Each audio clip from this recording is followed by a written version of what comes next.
On va donc avoir une conférence débat très, très intéressante et un sujet tout à fait d'actualité sur la question de comment apprivoiser nos écrans et en particulier sur l'impact qu'ils peuvent avoir sur nos enfants.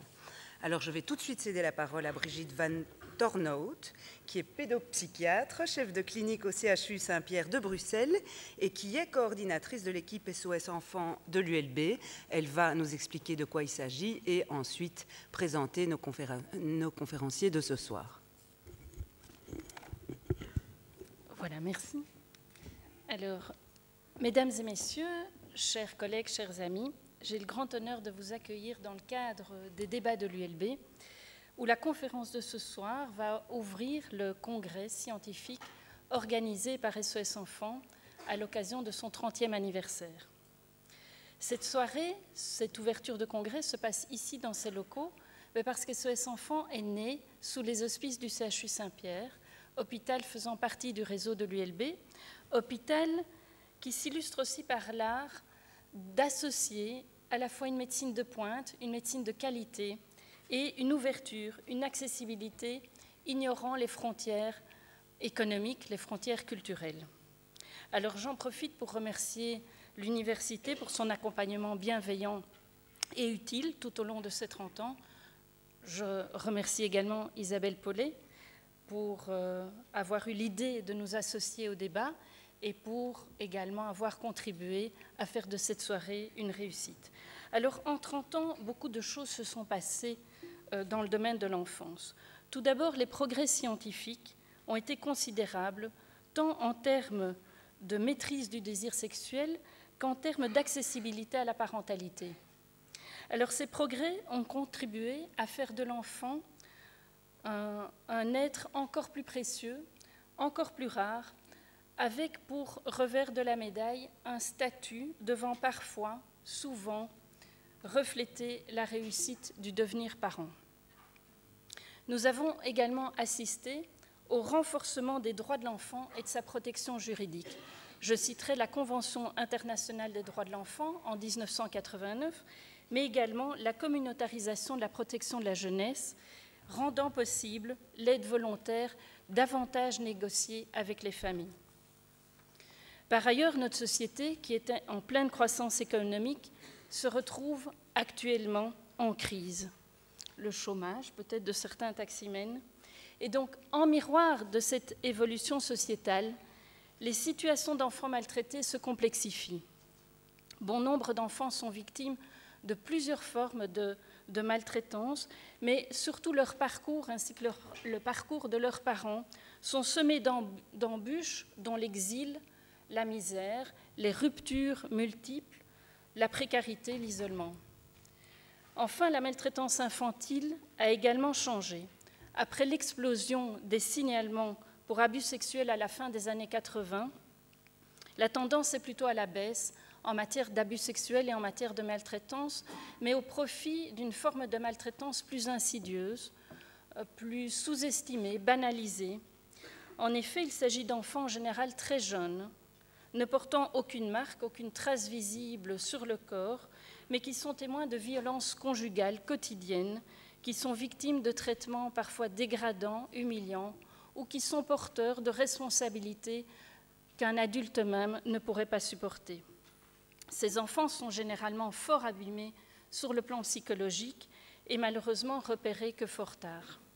Alors en conclusion, malgré un renforcement des droits de l'enfant, faisant de celui-ci un sujet de droit dès son plus jeune âge, malgré les progrès scientifiques, malgré aussi les 30 ans de travail intensif à aider ces familles, à les soutenir, à les soigner, force est de constater que la maltraitance infantile est loin d'avoir quitté notre horizon.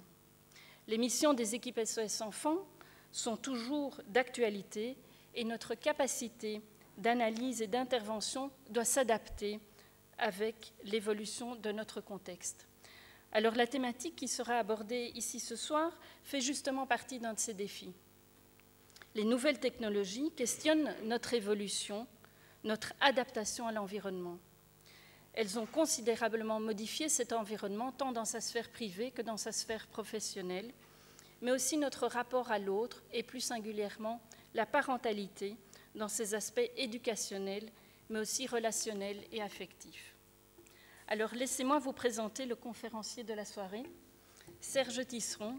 Serge Tisseron est psychiatre, il est docteur en psychologie, chercheur associé habilité à diriger les recherches à l'Université de Paris 7, Denis Diderot.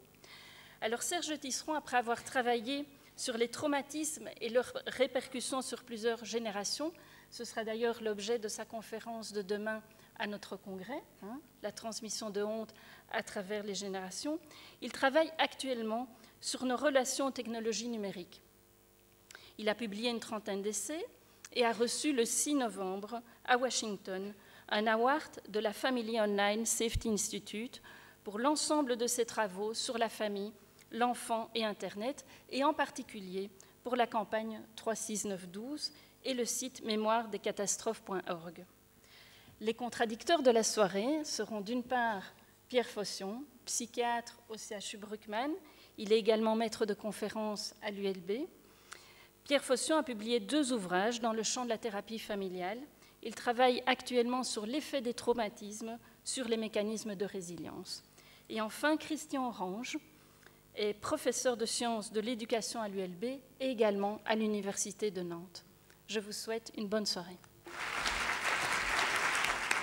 On peut parler de maltraitance autour des technologies numériques, c'est moins du fait de leur contenu propre, bien qu'on puisse discuter de ce contenu propre, mais c'est surtout le fait de la manière dont certaines familles plongent trop précocement et trop massivement leurs jeunes enfants dans ces mondes numériques, avant même qu'ils aient la capacité de construire le recul suffisant pour pouvoir en exploiter ce que ces mondes numériques ont de meilleur et éviter ce qu'ils peuvent en avoir de pire.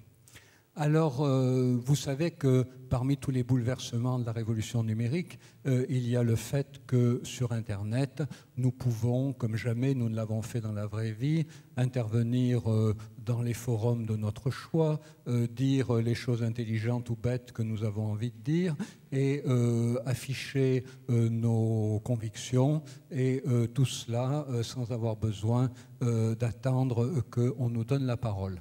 Alors, comme c'est quand même autour de ce changement, notamment autour de ce changement que va porter mon intervention, je pense que c'est bien qu'on s'accorde ce soir la même liberté, c'est-à-dire en d'autres termes, si vous souhaitez m'interpeller, me questionner, me faire des remarques, n'hésitez pas, ça sera la règle du jeu de ce soir. J'ai 2 contradicteurs officiels qui, je crois, préfèrent intervenir après, si j'ai bien compris, mais vous pouvez intervenir aussi pendant, autant que vous voulez, voilà.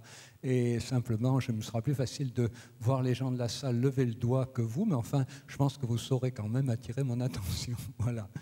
Donc, accordons-nous cette liberté, parce que si même vous oubliez le contenu de ce que je vous ai dit, peut-être vous vous souviendrez que dans le fonctionnement que nous aurons adopté, il y aura eu quelque chose qui évoque la construction du nouveau monde numérique. Alors, s'il n'y a pas de questions, donc, ou de remarques, ou de réflexions, je continue. Alors, je vous ai préparé un PowerPoint parce que on va en parler dans quelques minutes, il y a toujours des gens qui sont plus à leur aise avec ce qu'on lit qu'avec ce qu'on écoute, puis d'autres qui sont plus à leur aise avec ce qu'on écoute qu'avec ce qu'on lit. Donc, pour faire plaisir à tout le monde et puis en même temps pour solliciter à la fois votre capacité de réflexion sur l'écrit et votre capacité de réflexion sur l'audition, je vais m'appuyer sur un PowerPoint. Alors dans ce PowerPoint, il y a des choses que je ne vais pas forcément vous dire, il y a des choses que je vais vous dire qui ne sont pas forcément dans le PowerPoint, mais bon, je pense qu'entre les deux, vous arriverez peut-être à mieux comprendre globalement le message que j'ai envie de vous faire passer. Alors, l'essentiel va tourner en fait autour du grand bouleversement que nous sommes en train de vivre. Certains s'en plaignent, mais je pense moi que c'est au contraire une grande chance d'être dans une période où le monde bascule. On est en quelque sorte à la croisée des mondes, pour reprendre le titre d'un roman à la mode chez les préados. Et en quoi sommes-nous à la croisée des mondes ? Eh bien, on passe d'un monde qui était totalement dominé par la culture de l'écrit, et donc la culture du livre, et l'idéologie qui lui est liée, puisqu'il ne faut pas oublier que toute pratique culturelle porte dans son sillage une idéologie. Donc on passe assez brutalement, et même trop brutalement d'une culture centrée sur l'écrit et sur le livre à une culture dans laquelle les écrans sont de plus en plus pratiqués par les enfants, mais aussi par les adultes. Donc, d'un côté, quelque chose que je vais appeler la culture du livre, et d'un autre côté, quelque chose que je vais appeler la culture des écrans, qu'on pourrait aussi appeler la culture numérique. Les deux expressions ont chacune leurs avantages et leurs inconvénients. Donc, en tout cas, ce qui est important, c'est que si on parle de culture numérique, il faut avoir à l'esprit que cette expression recouvre deux choses qu'on pourrait appeler, alors d'autres auteurs pourraient l'appeler autrement, moi j'appelle la culture du numérique et la culture par le numérique. Ça veut dire quoi? Ça veut dire que d'un côté, le numérique introduit la possibilité de faire des choses qu'on ne pouvait pas faire avant, comme de jouer à un jeu vidéo en réseau. Avant l'invention des technologies numériques, c'était évidemment impossible de jouer à un jeu vidéo en réseau. Donc ça, pour moi, c'est ce que j'appelle la culture du numérique. Et puis vous avez par ailleurs quelque chose qu'on peut appeler la culture par le numérique. C'est le fait que nous continuons à avoir un certain nombre d'activités que nous avions bien avant le numérique, mais ces activités passent aujourd'hui par le numérique. On peut lire Proust sur une tablette de lecture, on regarde la télévision, elle est numérique, on lit son journal, il a été numérisé, même si on le lit sur un exemplaire papier. Et donc vous savez que cette culture par le numérique, elle va aboutir au fait que nous allons continuer à utiliser un certain nombre d'objets traditionnels, nous allons continuer à mettre des vêtements, à utiliser des fours, des voitures, mais ces différents objets seront interconnectés, et là on aura évidemment quelque chose de totalement inouï dans l'histoire de l'humanité et d'extrêmement inquiétant. On pourra en reparler si vous voulez. Donc là, je vais m'en tenir en tout cas à ce basculement de culture, et puis après on verra les conséquences un peu pour la famille, et on verra surtout comment introduire les écrans au bon moment et de la bonne manière. Et comme ça vous a été évoqué dans la présentation, j'ai essayé de résumer ces bons moments et ces bonnes manières à travers 4 balises que j'appelle les balises 3, 6, 9, 12, en me basant sur 3 âges importants dans l'évolution de l'enfant, 3 ans, 6 ans, 9 ans, 12 ans. Mais alors on commence par les grandes révolutions introduites par le développement des technologies numériques. Et donc j'en ai retenu 4. Alors il y en a d'autres. Par exemple, je ne vous parlerai pas de la révolution dans la relation à l'espace, de la révolution dans la relation au temps, mais je m'en tiendrai au savoir, aux apprentissages, au fonctionnement psychique et aux liens et à la sociabilité.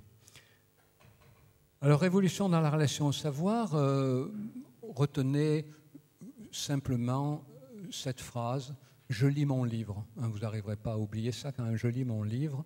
Alors ça veut dire quoi? Cette phrase, elle contient tous les basculements en route aujourd'hui autour du numérique. Je lis mon livre, ça veut dire que je suis tout seul à lire mon livre, même si je lis un journal gratuit dans le métro et que quelqu'un lit par-dessus mon épaule, ça ne me plaira pas.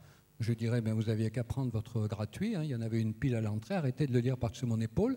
Donc c'est moi, je veux le lire tout seul, je veux être le seul lecteur de la chose que je suis en train de lire.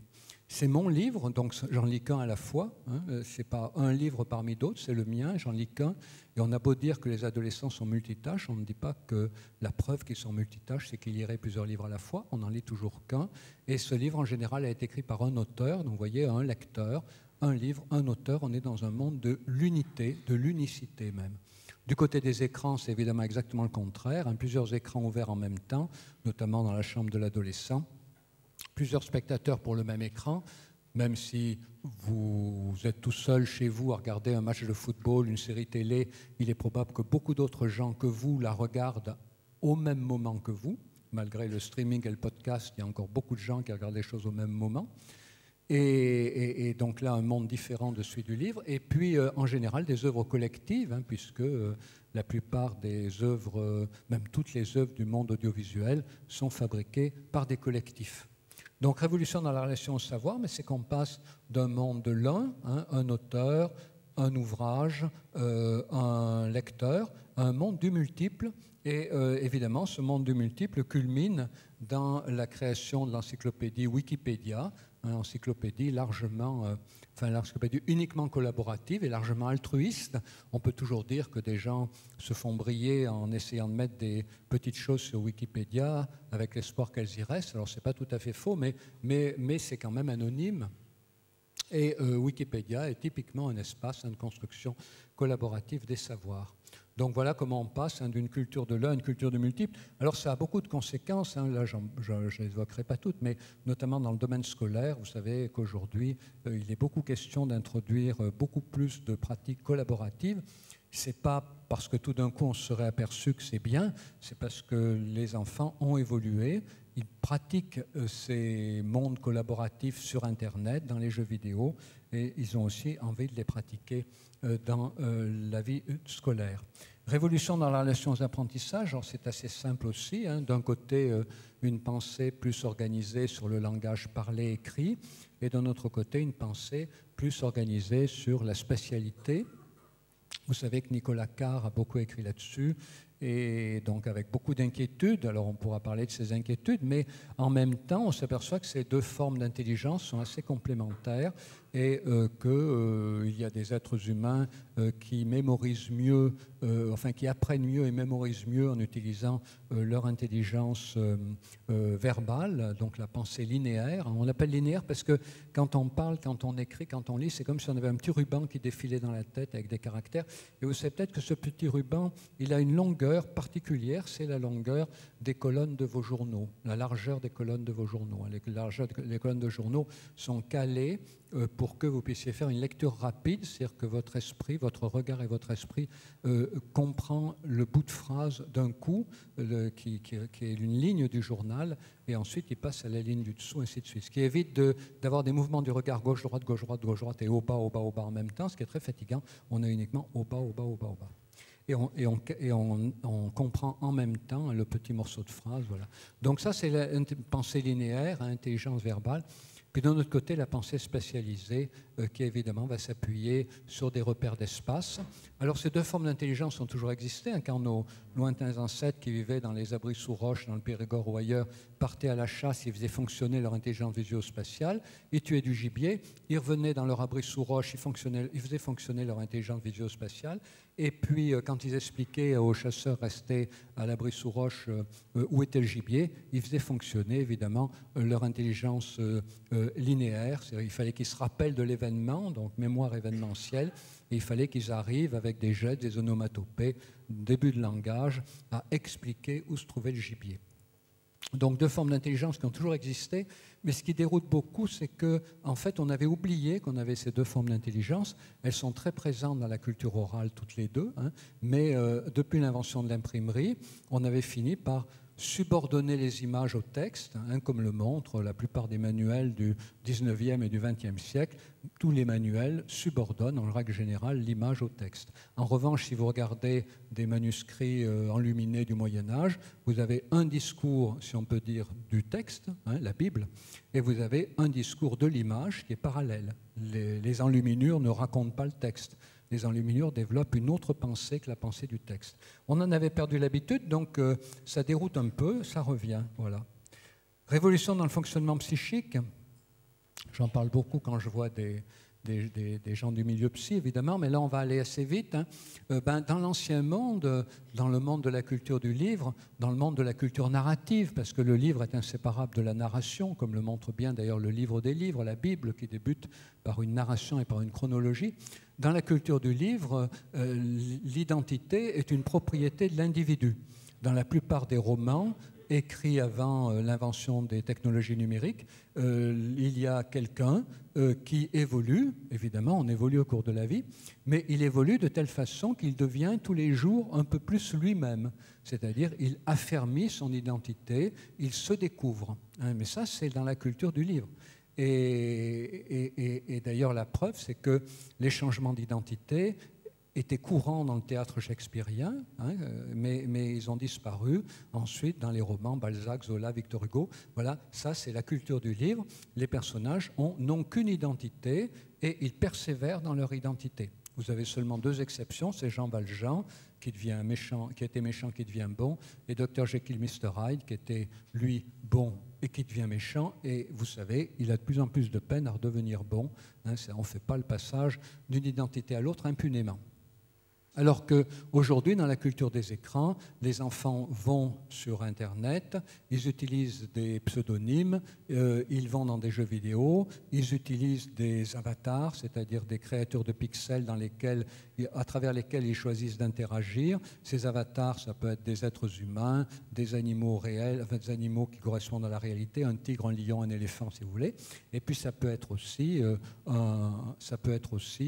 un elfe, un orque, une créature imaginaire. Vous avez une certaine place et l'identité qui correspond. Vous allez dans une autre communauté, vous avez une autre place et l'identité qui correspond. Et on s'aperçoit aujourd'hui que ce mouvement qui encourage les enfants à adopter des identités, à jouer des jeunes alors qu'ils sont vieux, et puis qui encourage aussi les vieux à faire semblant d'être jeunes sur Internet. Les garçons peuvent jouer les filles peuvent jouer les garçons. On s'aperçoit en fait que tout ça, ça prépare quand même les enfants à un monde dans lequel ils pourront être amenés à changer de métier, à changer de pays, à changer de langue, à changer de famille, c'est-à-dire une espèce d'identité qui va être de plus en plus flottante et qui correspondra de plus en plus aux exigences du nouveau monde. La mobilité dans tous les domaines est inséparable de la capacité d'avoir une mobilité identitaire. Il y a un jeu de mots là-dessus. Certains disent on était avant dans le monde des individus. Le dividu qu'on ne peut pas séparer, nous sommes maintenant dans le monde des dividus, c'est-à-dire non plus des individus, mais des dividus, voilà, des mondes qu'on peut séparer. Il y a un petit jeu de mots auquel des gens sur Internet s'amusent. Voilà. Alors l'autre grande, je saute sur le mécanisme de défense, un autre grand bouleversement, c'est que dans la culture du livre, l'important c'était de s'exprimer par le langage, et vous savez qu'entre entre 1950 et 1980, 1990, il y a eu une inflation extraordinaire de l'importance donnée au langage. Il y a même un film que vous avez peut-être vu qui s'appelle Le projet Nîmes, dans lequel de savants chercheurs américains ont décidé d'élever un singe comme un être humain pour voir s'il arriverait à parler. Voilà, donc il y avait l'idée qu'on ne s'humanisait que par le langage. Et alors qu'aujourd'hui, avec le développement de la culture Internet, le développement de l'importance du visuel, de la mise en forme visuelle de la pensée, on a une idée beaucoup plus relative du langage. Le langage reste très important. Moi, je suis psychiatre, psychanalyste, donc le langage, c'est considérablement important pour moi. Mais on s'aperçoit qu'on peut aussi non seulement communiquer avec des images, mais aussi symboliser son monde intérieur avec des images. Et puis on peut aussi communiquer et symboliser son monde intérieur à travers des gestes, des attitudes, des mimiques, des pratiques culturelles, mimo-gestuelles, ainsi de suite. Donc un monde qui ne valorise plus le langage comme moyen suprême de communication et de symbolisation, mais qui replace le langage dans une multiplicité, enfin une petite multiplicité dans les trois modes de communication et de symbolisation dont dispose l'être humain. Révolution des liens et de la sociabilité, pour terminer. Alors, vous savez que dans l'ancien monde, l'important c'était la famille, voilà, la famille proche, puis un peu élargie, encore un peu élargie. Bon, mais aujourd'hui, dans les mondes numériques, une importance beaucoup plus grande est donnée on pourrait dire aux familles virtuelles, mais en fait, c'est moins des familles que les gens avec lesquels on peut échanger avec intensité autour de centres d'intérêt partagés. Et certains adolescents disent comme ça à leurs parents, papa, maman, vous êtes moins important pour moi que les inconnus que je rencontre sur Internet. Évidemment, c'est très provocateur, mais il faut comprendre que c'est que la moitié, bien sûr, de la phrase qu'il faut entendre et restituer dans son intégralité. Alors, c'est quoi l'autre moitié? Si on colle les deux, la première, la deuxième, ça devient papa, maman, vous êtes moins important pour moi que les inconnus que je rencontre sur Internet, avec lesquels je peux échanger des choses que je ne peux pas échanger avec vous. Alors vous allez me dire, si ces ados échangent des choses, ou jeunes adultes échangent des choses aussi importantes pour eux sur Internet, pourquoi les échangent-ils avec des inconnus? Parce que sur Internet, tant qu'on n'a pas rencontré les gens dans la réalité, on n'est jamais sûr qu'ils soient ce qu'ils disent être. Mais à la limite, ça n'importe pas. Si j'échange des fichiers numériques de mes chanteurs préférés, des bouts de biographie de mes chanteurs préférés, des petits rôles que mes chanteurs préférés ont joués dans des films complètement inconnus, eh bien pour moi, la personne avec laquelle j'échange tout ça a beau être un inconnu, c'est quelqu'un d'extrêmement important pour moi. Et là aussi, il y a un néologisme hein, que je vous ai écrit là, c'est qu'on considère que le réseau n'est plus soit global, soit local. Vous savez que traditionnellement, le réseau était local, c'est-à-dire les gens s'appuyaient sur leur famille. Hein, c'était l'époque Bourdieu, hein, les gens s'appuyaient sur le réseau familial, sur le triple capital social, culturel, financier du réseau familial. Et après, il y a eu l'idée avec le début d'Internet, Internet 1.0 du village global. On pouvait communiquer avec le monde entier, envoyer des messages au monde entier. Et aujourd'hui, on dit que le réseau est plutôt glocal. Ça veut dire qu'il n'est ni global ni local, mais qu'il associe les deux. Et il associe les deux autour du fait que sont importants pour chacun les gens avec lesquels il peut partager des centres d'intérêt vraiment importants pour lui. Donc ça peut être avec mon voisin de palier ou ça peut être avec un Australien de Sydney que je n'ai jamais rencontré, je ne sais même pas si c'est un garçon ou une fille, quoi qu'ils m'en disent, mais l'important c'est que je peux échanger avec lui des choses très importantes pour moi et du coup il est très important pour moi. Donc réseau local. Alors vous avez vu que j'ai mis le désir d'extimité. Alors oui, je l'ai mis parce que c'est quand même le moteur hein, de notre tendance à mettre des morceaux de notre intimité sur Internet. Alors il y a des gens qui disent, ben oui, mais avec Internet, l'intimité disparaît, les gens n'ont plus d'intimité. Ben, il ne faut pas oublier que chacun ne met sur Internet de lui-même que ce qu'il a bien envie de mettre. Pour les personnes qui peuvent y avoir accès, c'est-à-dire que Google, Amazon, GAFA, hein, comme on dit, Google, Amazon, Facebook et Apple, de toute façon, ils peuvent avoir accès à beaucoup d'informations sur vous. Hein. Il suffit que vous vous connectiez à Internet, les sites sur lesquels vous allez, les personnes que vous allez rencontrer, les objets que vous achetez, la manière dont vous vous déplacez avec la géolocalisation sur votre smartphone. Voilà, tout ça, c'est récupéré hein, par le monstre GAFA. Mais sinon, pour ce qui concerne la possibilité pour des personnes d'avoir accès à votre intimité, sauf si ce sont des hackers qui vont bricoler dans le cloud, parce que le cloud n'est pas sécurisé, hein, les hackers peuvent aller dans le cloud, ben sinon, pour la plupart des gens, la seule partie de votre intimité auquel ils auront accès sur Internet, c'est celle que vous y avez mise, ou celles que vos proches y ont mises. Hein. Soit vous mettez des photos de vous mettez que vous avez signé une pétition, vous mettez des textes sur votre blog, sur un forum, et ça, tout le monde peut le voir, et c'est vous qui avez décidé de le mettre. Puis également, des amis peuvent mettre des photos de vous un peu éméchées un soir de fête, vous faisant la tête parce que vous avez eu un PV pour excès de vitesse, voilà. Et donc ça, c'est des amis qui le mettent. Mais en règle générale, si vous demandez à vos amis de respecter votre droit à l'image et que vous faites attention à ce que vous mettez, finalement, Internet, du point de vue de vos relations amicales, enfin amicales ou inamicales, du point de vue des autres utilisateurs d'Internet, c'est assez bien contrôlable. Tout le problème, c'est évidemment le monstre GAFA qui, lui, se nourrit à la fois de ce que vous mettez, de vos pérégrinations, de vos consultations de sites, de vos déplacements et tout ça. Donc, le désir d'extimité, c'est le désir de mettre sur Internet des parties de soi jusque-là gardées secrètes, jusque-là gardées intimes, dans l'espoir d'avoir un retour, évidemment dans l'espoir d'avoir un retour positif. Voilà. J'ai de tout temps, de tout temps non, mais depuis le début du 19e, toujours des ados qui grattent un peu la guitare, voilà, ou des jeunes filles qui jouent à la harpe et qui ont envie de savoir si ça vaut quelque chose. Alors l'idée, c'est qu'on va jouer devant des gens qu'on ne connaît pas très bien, mais qui sont censés s'y connaître pour savoir si ce qu'on fait a une valeur ou pas. Ou je gratte un peu ma guitare, je gratte ma guitare devant mes cousines qui vont me dire c'est bien ou c'est pas bien. Donc ça, c'est le désir d'extimité, hein, c'est le désir de faire valider des choses dont on ne connaît pas la valeur, avec le risque que ça soit condamné. Donc il y a une prise de risque là-dedans. Ce n'est pas de l'exhibitionnisme, il y a une prise de risque.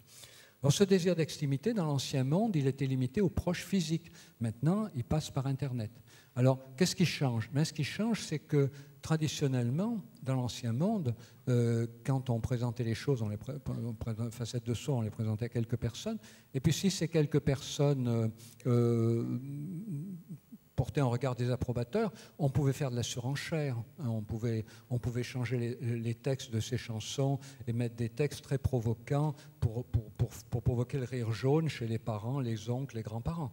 Mais ça restait dans un petit cercle. aujourd'hui le même comportement sur Internet, la même provocation adolescente sur Internet. Puisque vous n'aimez pas mon texte romantique, je vais faire un texte scandaleusement xénophobe, antisémite et tout. Et là, ben alors évidemment, vous avez des tas de protestations, ça fait du buzz. Et si votre souci, c'est d'avoir des retours, eh bien, à ce moment-là, effectivement, vous êtes content d'avoir beaucoup de retours, même si c'est beaucoup de condamnations. Donc, le désir d'extimité, qui est fondamental à l'être humain, on peut dire qu'avec Internet, il court constamment le risque de se pervertir en exhibitionnisme. C'est le même désir, mais le pervertissement par l'exhibitionnisme est beaucoup plus important. Voilà, donc, question de l'autorité, on pourra en dire quelques mots. Et on va tout de suite voir comment... parce que là, vous n'avez pas posé de questions, alors j'en déduis que vous les gardez quand même, parce que je ne peux pas croire que vous n'en ayez pas qui vous viennent à l'esprit. Donc, ces deux grandes cultures, culture du livre et culture des écrans, il faut avoir à l'esprit qu'elles sont complémentaires. C'est de ça dont je vais vous parler maintenant. Et vous allez comprendre à quel point elles sont complémentaires lorsque je vais vous dire quelques mots des tranches d'âge, 3, 6, 9, 12, et des manières de les introduire. Alors, elles sont complémentaires, alors elles ont toutes les deux des dangers, ça ne vous étonnera pas, des avantages. Alors, les dangers, le danger de la culture du livre, c'est la réduction des compétences aux apprentissages par cœur. Alors, ça n'a pas assassiné la créativité de tout le monde. Il y a quand même eu de grands écrivains qui étaient passés par l'école républicaine, mais il y a quand même eu toujours le risque de réduire les compétences d'apprentissage par cœur, c'est-à-dire apprenez par cœur et le jour de l'examen, vous montrerez que vous avez bien appris. Voilà. Aujourd'hui, on s'éloigne de ce modèle, comme vous savez, mais il nous colle quand même beaucoup. Et il y a même des gens qui disent, oui, mais si on n'apprend plus par cœur, on va perdre la mémoire. On ne va plus avoir de mémoire. Bon, on pourra en discuter, mais c'est une grosse question. Alors, du côté de la culture des écrans, les dangers, alors là... Ils sont tellement connus que ce n'est pas la peine d'insister. La presse quotidienne régionale en est pleine. Voilà, il y a régulièrement des alertes lancées par les journalistes. Risque de dispersion, la pensée zapping, risque de personnalité émerger dans chaque situation nouvelle. Voilà, le fait de ne pas avoir de recul par rapport à ce qu'on voit, le fait d'être scotché aux écrans, quel qu'en soit le contenu, le fait de ne pas se souvenir ce qu'on a vu 3 minutes avant l'instant T. Voilà, donc... finalement, perte du sens de la durée, du sens de la temporalité, perte de la conscience de soi. Il y en a même qui parlent de dépersonnalisation. Donc, vous voyez, beaucoup de dangers qui sont mis en avant. Alors, tout de suite, évidemment, il faut passer aux avantages, sinon on va se désespérer. Et la culture du livre, alors, elle a un avantage énorme, c'est qu'elle permet de s'approprier sa propre histoire en s'en faisant le narrateur. La culture du livre, elle est fondamentalement narrative. Et là, je le dis d'autant mieux qu'étant psychiatre et psychanalyste et psychothérapeute faisant partie de la catégorie des psychothérapeutes par la parole, eh bien, c'est une grande conquête de l'humanité que d'avoir inventé le roman et que d'avoir ensuite inventé la thérapie par la parole dans laquelle on invite les gens à s'approprier leur propre histoire par la narration qu'ils en font. Grande idée de la psychanalyse, qui est beaucoup critiquée, beaucoup critiquable par certains aspects, mais quand même grande idée de la psychanalyse, de permettre de donner à quelqu'un le temps de s'approprier sa propre histoire en s'en faisant le narrateur. Alors, du côté de la culture des écrans, alors je vous ai mis une chose, favorise la capacité de faire face à l'imprévisible. C'est parallèle à la pensée visuospatiale, mais la capacité de faire face à l'imprévisible, on l'oublie très souvent. Et pourtant, vous savez bien que devant votre écran, vous n'arrêtez pas de faire face à l'imprévisible. Vous avez eu du mal à vous faire à Windows Vista, après vous êtes passé à Windows 7, maintenant vous passez à Windows 8, et chaque fois, il faut oublier ce qu'on savait pour réapprendre du nouveau.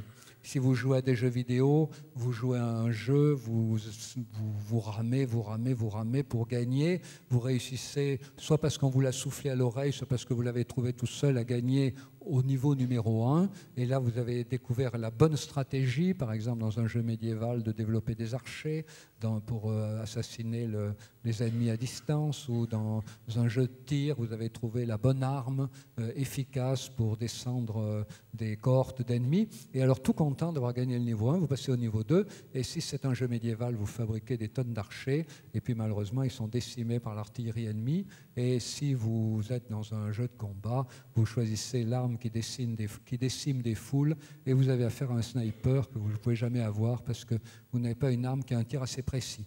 Et donc du coup, dans les jeux vidéo, il y a l'obligation de réinventer la stratégie gagnante à chaque niveau. Ils sont faits pour vous dérouter, les jeux vidéo, ils sont faits pour vous confronter à l'imprévisible tout le temps. Si un jeu vidéo ne confrontait pas à une certaine dose d'imprévisible, pas un imprévisible absolu, hein. Si vous êtes en Afrique, vous n'allez pas tout d'un coup vous trouver, je sais pas moi, vous n'allez pas rencontrer la Tour Eiffel, ou alors c'est des jeux qui sont désignés comme tels. C'est des jeux fantastiques, il y en a. Mais si vous n'êtes pas dans un jeu fantastique, vous savez que la règle du jeu, elle a il y a une certaine logique interne au jeu qui ne sera pas transgressée. Par contre, dans cette logique interne, vous devez quand même changer de stratégie à chaque niveau. Si vous allez simplement sur Internet, vous savez qu'il y a des fenêtres qui clignotent de partout. On vous invite à regarder des pubs, à regarder des vidéos, à regarder l'actualité. Voilà, Sarkozy, Carla, où ça en est, et donc, ou le gouvernement. Et donc, vous êtes constamment sollicité pour aller à droite, à gauche, à droite. Et vous devez gérer cet imprévisible-là, hein, qui est le fait d'être soumis constamment à un bombardement d'excitation qui stimule votre curiosité, et il vous faut faire face à ça en gardant votre chemin. Et le fait que vous soyez obligé de garder votre chemin amène directement à cette complémentarité dont je vous parlais, c'est que les écrans ont des possibilités formidables, hein. Vous savez qu'on les utilise maintenant en pédagogie. Alors il faut voir d'ailleurs qu'on ne les utilise pas toujours bien, hein, voilà, on pourra en parler. On les utilise en thérapie, il faut savoir qu'on les utilise là non plus pas toujours bien. Voilà. Mais en tout cas, ce qui est certain, c'est qu'ils ont de formidables potentialités dans le domaine thérapeutique, dans le domaine médical, dans le domaine éducatif, mais en même temps, et j'espère que vous en êtes convaincus maintenant, ils nécessitent d'avoir intériorisé un certain nombre de repères, et il nécessite précisément d'avoir intériorisé les repères temporels. Dans les écrans, il n'y a pas de durée. Les écrans sont un monde sans temporalité. Quand vous êtes devant un écran, vous êtes dans l'instant et vous n'êtes pas dans le passé, vous n'êtes pas dans l'avenir, vous ne vous rappelez pas ce que vous avez vu avant, vous n'avez pas le temps, ça va trop vite, c'est trop excitant, c'est trop fascinant, vous n'anticipez pas ce qu'il y aura après, vous vous laissez porter, vous êtes dans un présent éternel, vous êtes dans un flux. Le monde de l'écran, c'est le monde du flux et du présent permanent.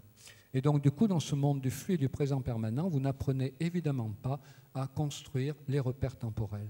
Et on va voir dans 3, 6, 9, 12, je vais essayer de ne pas parler trop longtemps pour vous laisser du temps, mais on va voir dans quelques minutes dans 3, 6, 9, 12 comme la construction des repères temporels est aujourd'hui l'antidote absolu à la fréquentation du monde des écrans et comment cet antidote doit être administré aux bébés tout petits.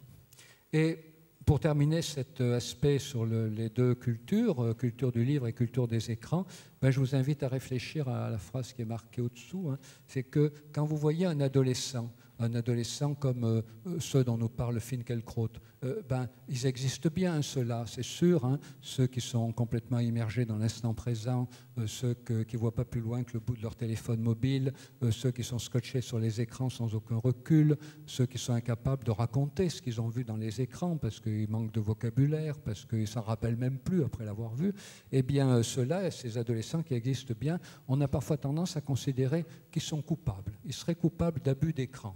Moi, je vous invite à voir les choses à l'envers. Ils ne sont pas coupables d'abus d'écran, ils sont victimes. Ils sont victimes d'une immersion trop précoce dans le monde des écrans, trop précoce et trop massive, sans recul. Et si vous voyez ces ados, si vous êtes thérapeute, si vous êtes éducateur, si vous êtes pédagogue, enseignant, si vous voyez ces ados comme des victimes, si vous portez sur eux ce regard-là, eh bien vous pourrez à ce moment-là les aider à construire les repères qui leur manquent, des repères qui leur manquent parce que personne ne leur a jamais permis de les construire. Hein. Et c'est sûr qu'il vaut mieux construire les repères temporels entre 1 an et 2 ans et 5-6 ans que les construire entre 13 ans et 18 ans. Hein. Mais mieux vaut tard que jamais. Voilà donc quelques éléments sur les bouleversements de la culture actuelle et l'introduction, enfin c'est plus qu'une introduction, la première partie, ce que je voulais dire, la seconde, je vais aller beaucoup plus vite, autour de 3, 6, 9, 12. Alors je vais d'ailleurs aller même tellement vite que je vais me fixer sur cette affiche sans passant le slide. Voilà, donc balise 3, 6, 9, 12. Alors peut-être certains d'entre vous en ont pas entendu parler sous l'intitulé des Oui, vous avez raison. Peut-être certains d'entre vous en ont entendu parler sous l'intitulé Règle 36912. Alors effectivement, en 2008, j'ai proposé la règle 36912, donc 3 ans, 6 ans, 9 ans, 12 ans. 3 ans, l'entrée possible en France en maternelle, 6, l'entrée en CP, 9, l'âge où l'enfant sait à peu près lire et écrire, donc il a envie d'aller sur Internet, et à mon avis, c'est un droit. Et 12 ans, l'âge où l'enfant est en adolescence, il y entre, ou il y est déjà, et une seule chose est sûre pour lui, il va maintenant s'éloigner le plus vite possible de ses parents et se rapprocher le plus possible de ses pairs, PAIRS. Oui, c'est moyennement lisible, mais bon, je vais vous en parler. Donc, au début, je parlais de la règle 36912, et puis je me suis aperçu que c'était pris par certains de manière un peu contraignante. Ah, il y a une règle, alors la règle, il faut l'appliquer, et d'abord, on va regarder si on a juste ou si on a faux. Il y avait des parents qui me disaient, oh là là, règle 36912, M. Tisseron, on a tout faux. Alors, je me suis aperçu que ce n'était pas mon intention de montrer à des gens qu'ils avaient tout faux, c'est tellement compliqué, la vie. Alors, je me suis dit, mais ça vient du mot règle. C'est pour ça que je propose maintenant les balises. Les balises, c'est des repères. Et ces repères, d'abord, ils peuvent autant signaler des dangers. On met une balise en mer pour signaler les récifs, les rochers. Il ne faut pas que les bateaux s'échouent dessus. Mais on peut mettre aussi des balises en mer pour signaler qu'on a trouvé une épave et que peut-être elle contient un trésor. Donc, pour être sûr de retrouver où elle est, hop, on met une balise. Donc, les balises, d'abord, c'est aussi bien les dangers que les avantages. Et puis, d'autre part, l'idée des balises, c'est de faire en sorte que les écrans deviennent un objet de débat public. Donc, les écrans deviennent un objet de débat public, ça veut dire que les gens vont en discuter. Des fois, il y a des gens dans des écoles qui se mettent autour des affiches, des affiches des balises, et ils rigolent en se tapant du coude et en disant « oh là là, mais c'est incroyable, c'est un autre monde », parce qu'ils font tout autre chose. Puis des fois, il y a des gens qui disent oh, « non, ça, moi, je trouve que c'est bien », voilà. Donc l'idée de ces affiches, c'est de créer un débat public autour des images. Alors vous voyez qu'il y a une partie sur ce dont l'enfant a besoin et une autre partie sur des conseils qui sont donnés. Et je vais simplement vous dire quelques mots maintenant des grands repères, résumer en quelques mots ce qu'il y a sur ce slide. Alors vous voyez que dans la partie de droite, il y a 4 conseils. Limiter les écrans, choisir les programmes avec les enfants, inviter à parler de ce qu'ils ont vu ou fait, et c'est choisissons les programmes avec les enfants, oui, invitons-les à parler de ce qu'ils ont vu ou fait, encourageant leur création. Alors, pourquoi il y a ces 4 conseils? Parce que beaucoup de gens aujourd'hui qui s'inquiètent des dangers des écrans limitent leurs interventions à dire il faut limiter les écrans. Vous savez, c'est les fameux stages de déconnexion. On va se déconnecter, on va moins fréquenter les écrans. Alors, il faut quand même reconnaître que limiter les écrans en pédagogie, d'abord les limiter pour soi et plus encore les limiter pour ses enfants, c'est abominablement ingrat. Vous allez au conflit à tous les coups et vous n'êtes jamais sûr de sortir gagnant parce que de toute façon, ils les regardent quand vous n'êtes pas là, ils les regardent en cachette. Avec le téléphone mobile, maintenant, c'est absolument incontrôlable. Ils les regardent chez des copains. Voilà. Donc, moi, j'ai un jeune garçon qui a 9 ans. Il est allé à l'anniversaire d'un copain. Ils ont joué tout l'après-midi pendant 4 heures à Assassin's Creed, qui est un jeu 18+. C'est totalement incontrôlable. Et alors, comme j'ai une bonne relation avec lui, je lui ai dit, tu as joué à quelque chose? Il m'a dit oui. Alors, j'ai eu grande peine à lui faire expliquer à quoi ça ressemblait. Et puis, alors, je lui ai dit, ah, mais c'est Assassin's Creed. Il m'a dit, je ne sais pas. Alors, comme je l'ai, j'ai sorti la boîte. Je lui ai dit, c'est ça. Il m'a dit oui. Mais voyez, il faut quand même connaître pour savoir, pour arriver à savoir. Beaucoup de parents ignorent que leurs enfants font des tas de choses qu'ils leur interdiraient à la maison, mais qu'ils font ailleurs. Donc, limiter les écrans, il faut le faire, limiter le temps d'écran, mais c'est vraiment quelque chose de très ingrat. En revanche, autant que limiter les écrans, ce qui va être important, comme je disais tout à l'heure, quand l'enfant est petit, alors avant 3 ans, il n'y a pas besoin d'écran, bon, on pourra en reparler, mais après 3 ans, quand l'enfant va grandir, ce qui va être important, c'est de nommer le temps, c'est-à-dire de toujours dire à l'enfant, si vous lui donnez une demi-heure de temps d'écran quand il a 3 ans et demi par jour, 1 heure de temps d'écran quand il a 4-5 ans, c'est déjà beaucoup à mon avis, mais bon, voilà, on peut faire comme ça, eh bien, chacun fait comme il veut, eh bien, en tout cas, l'important, ça va être de nommer la durée. C'est-à-dire, tu as droit à une demi-heure d'écran, mais si tu veux, comme on dirait, tu as droit à, je sais pas, moi, tu as droit à une barre de chocolat, est-ce que tu veux la manger maintenant ou tout à l'heure? Voilà, mais enfin, tu ne vas pas la manger non plus à minuit, hein. Donc tu la manges maintenant, tu la manges tout à l'heure, tu as une petite marge de liberté, elle n'est pas énorme, mais en tout cas, c'est la quantité 4 carreaux de chocolat, une barre. Là, c'est pareil, hein, voilà, tu as droit à une demi-heure de temps d'écran, par exemple. Hein, voilà. Et donc est-ce que tu veux regarder maintenant? Ben oui, alors on regarde le programme, s'il y en a un.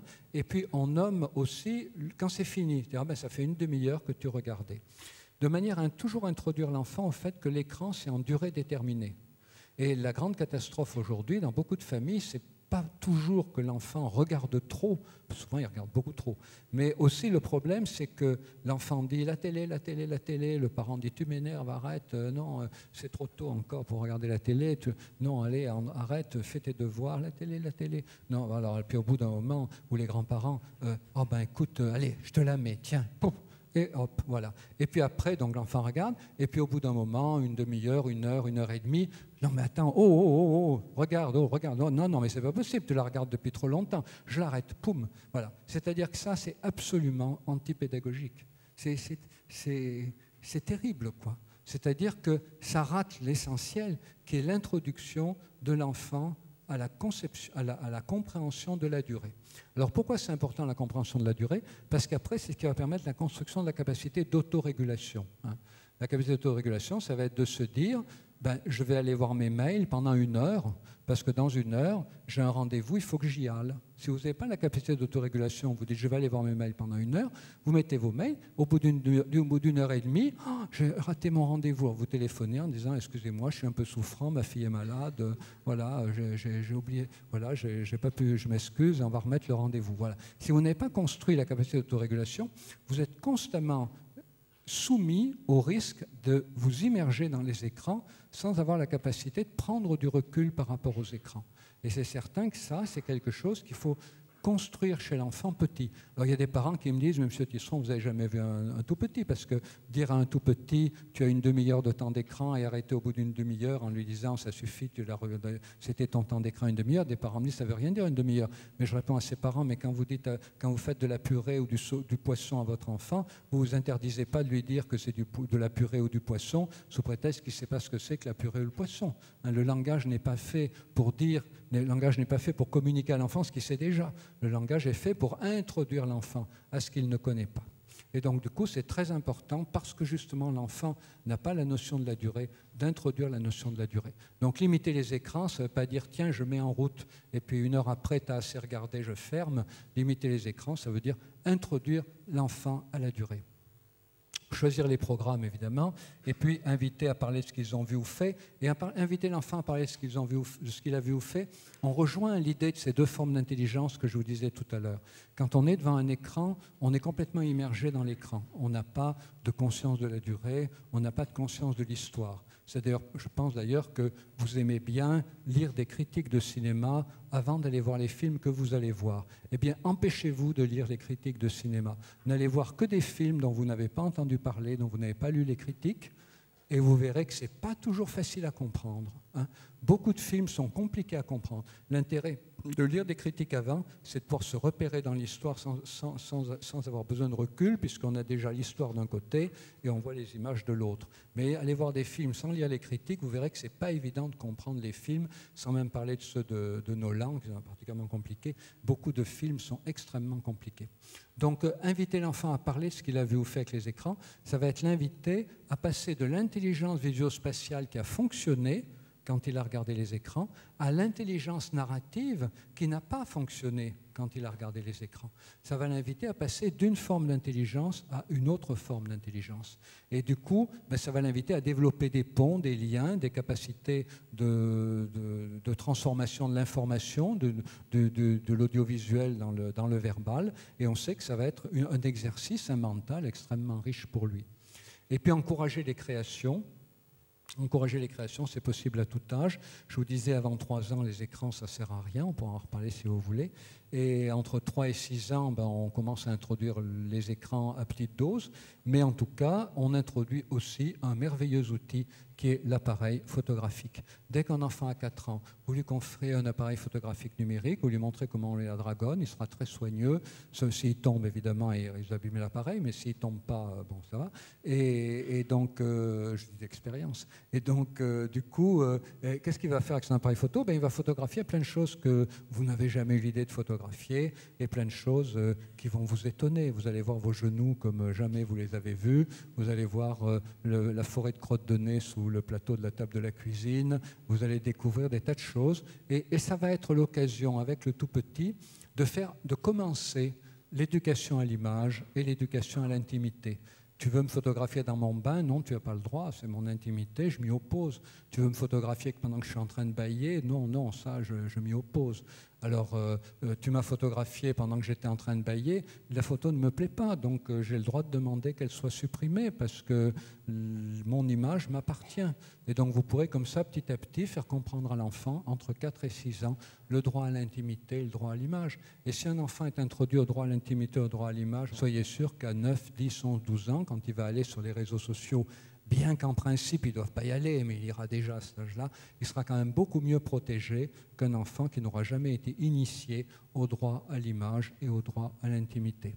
Quand l'enfant est un peu plus grand, entre 6 et 9 ans, vous avez un très bon logiciel de création sur Internet qui s'appelle Scratch, en accès libre, Scratch comme les scratchs de chaussures. C'est un logiciel de programmation, enfin, on pourra en reparler si vous voulez, très simple et très ludique, voilà.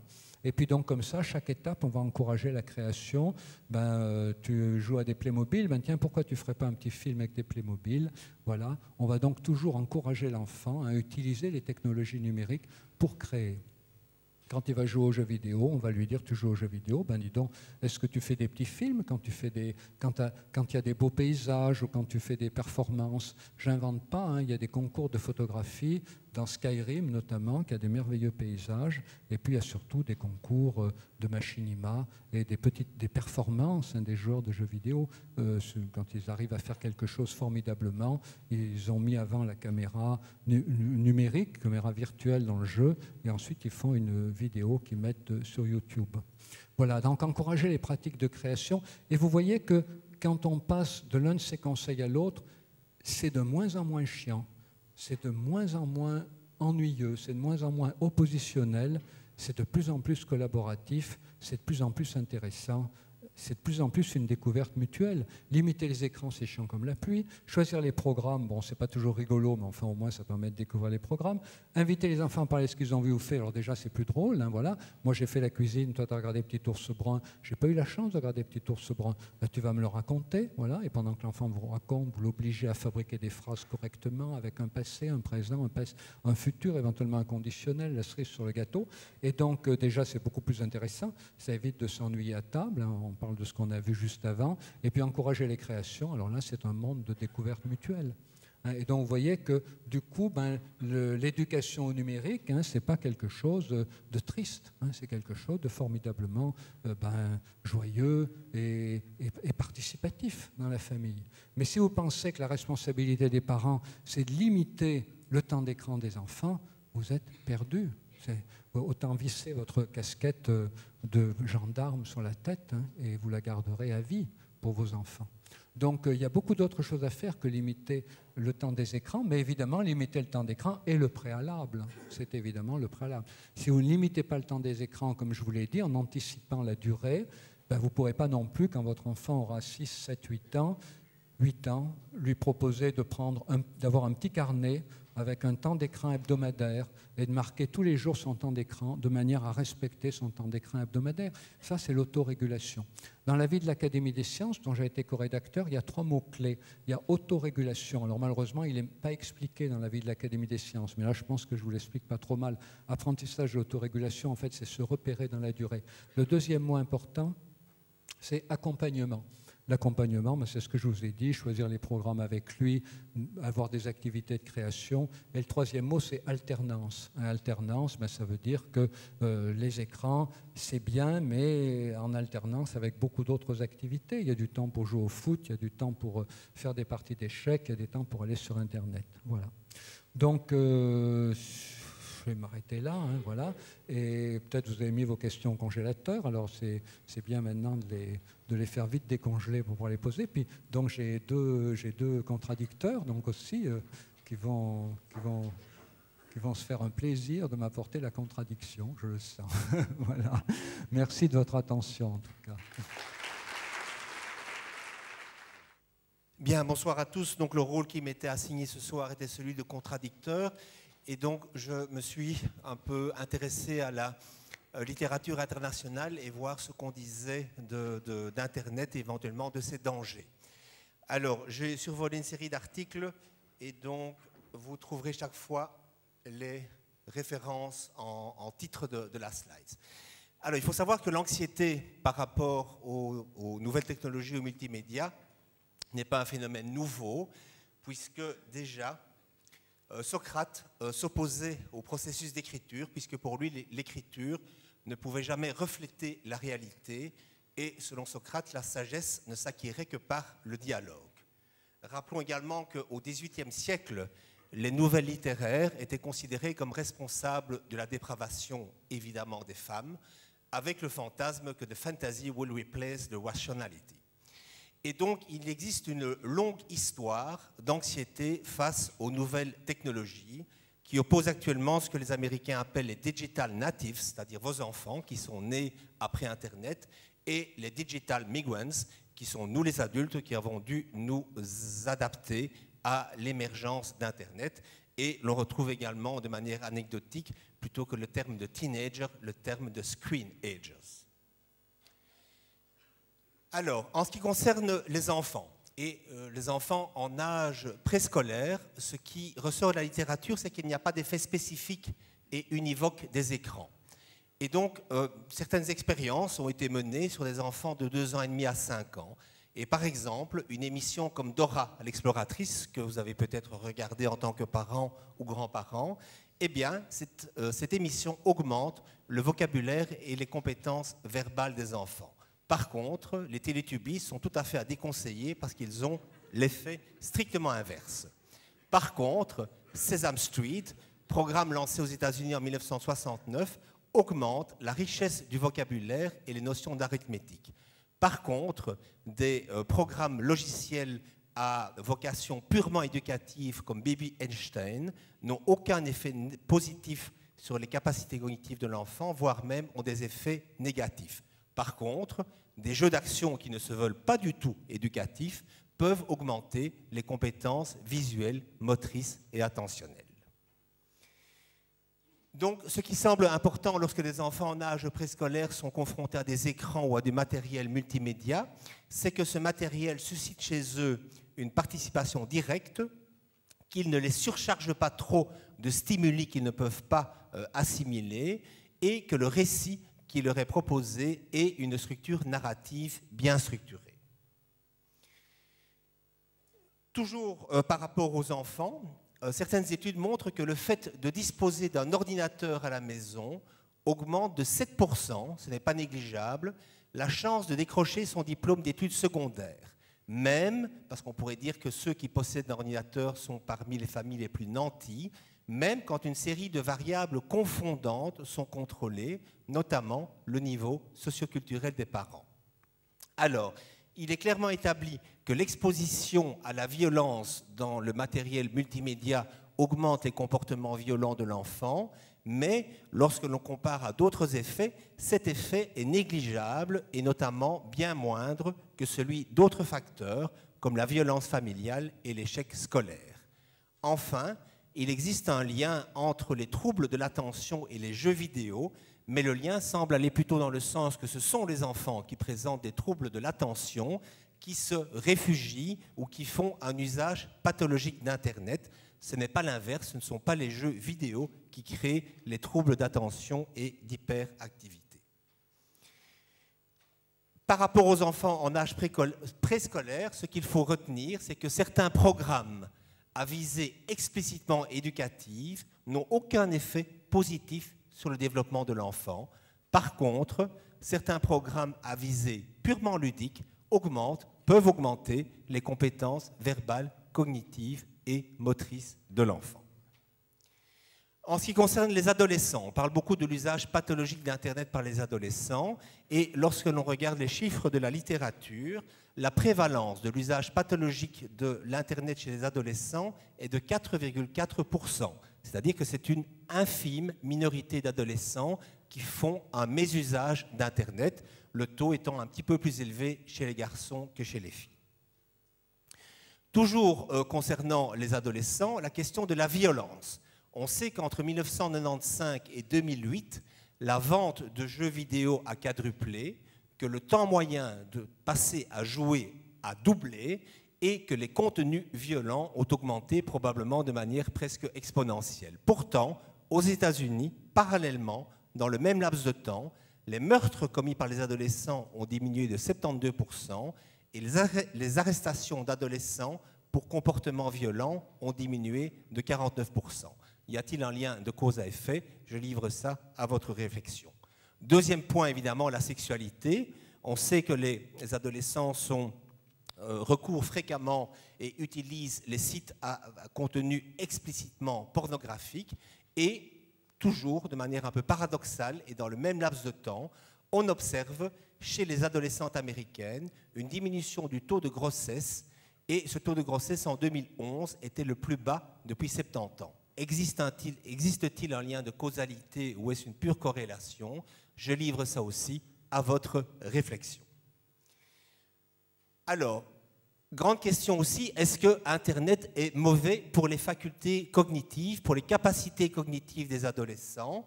Et une étude intéressante, publiée quand même dans la prestigieuse revue Nature, qui est probablement la plus grande revue scientifique au monde, montre que dans un programme d'entraînement, 10 jours de jeux vidéo d'action comme Grand Theft Auto, Medal of Honor que je ne connais pas et Spider-Man que j'ai pratiqué, augmentent l'attention visuelle et stimulent les fonctions cognitives. Et ce qui est intéressant dans cette étude, c'est que cette augmentation des fonctions cognitives provoquées par le jeu sont transférables dans d'autres domaines. À titre anecdotique, je vous référerai à un article du Daily Mail en 2009 dans lequel le journaliste expliquait que la Royal Air Force avait renoncé à recruter des pilotes d'avions expérimentés pour piloter les drones, les avions sans pilote, et avait préféré recruter des joueurs de jeux vidéo qui se montraient bien plus compétents que les pilotes d'avion. Toujours concernant les adolescents, une étude suisse, celle-ci, montre que les adolescents qui sont des utilisateurs pathologiques, donc excessifs d'Internet, mais également ceux qui ne l'utilisent que très rarement et ceux qui ne l'utilisent pas du tout, présentent plus de symptômes dépressifs que les utilisateurs réguliers. Alors les hypothèses avancées par les auteurs, c'est que de manière assez cohérente, les non-utilisateurs sont en dehors de l'environnement culturel de leur groupe de pairs.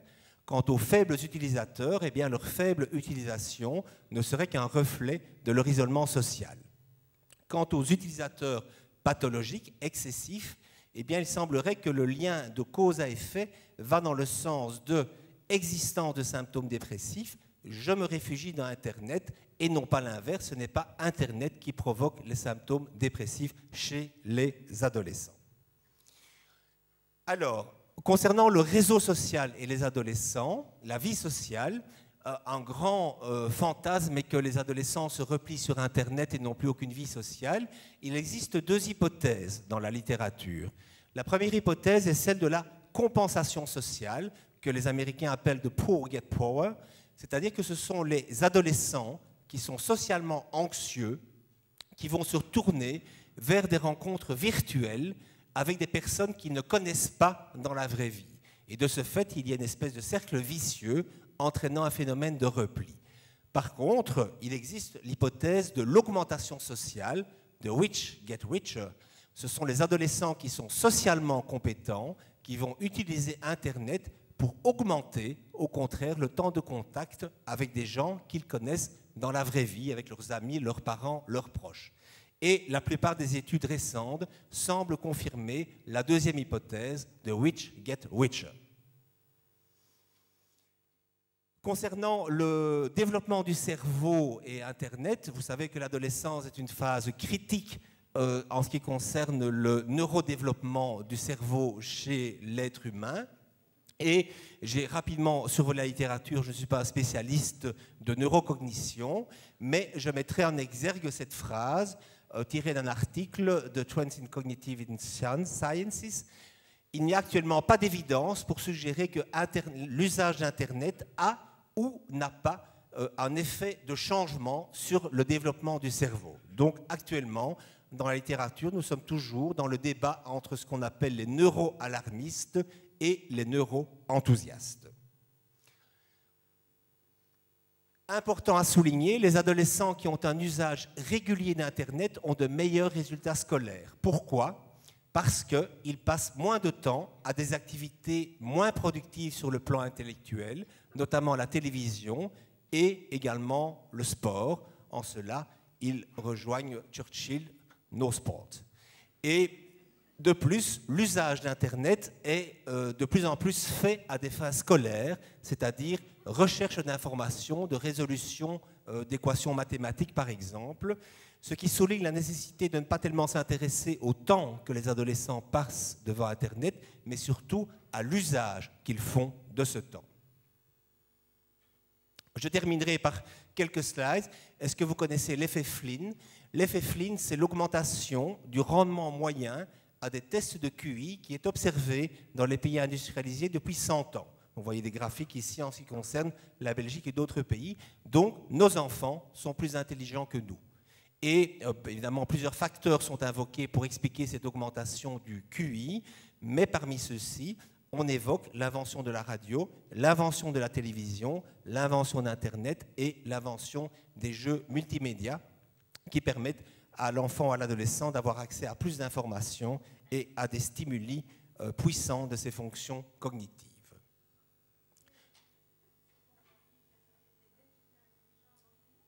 Alors, je n'ai pas regardé le graphique en détail. Où sont les Belges? Ils sont... Voilà, effectivement, c'était avant la crise pétrolière et probablement que c'est un effet de la, je dirais, du bon vivre belge qui fait que nous étions au-dessus de la moyenne. Maintenant, je ne sais pas si ces différences sont significatives, par contre, la pente l'est.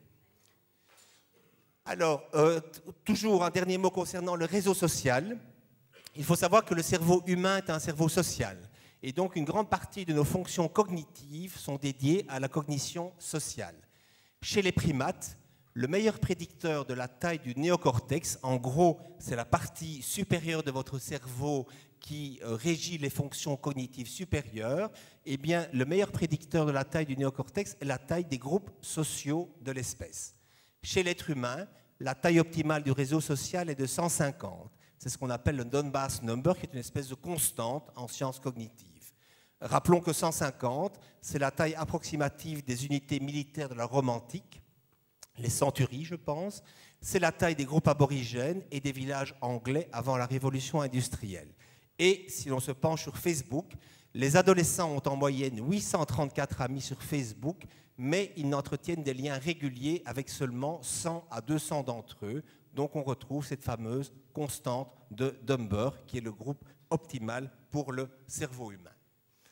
Dernière slide pour montrer que le temps de pénétration des nouvelles technologies, donc le temps qu'elles prennent pour toucher 50 millions de personnes.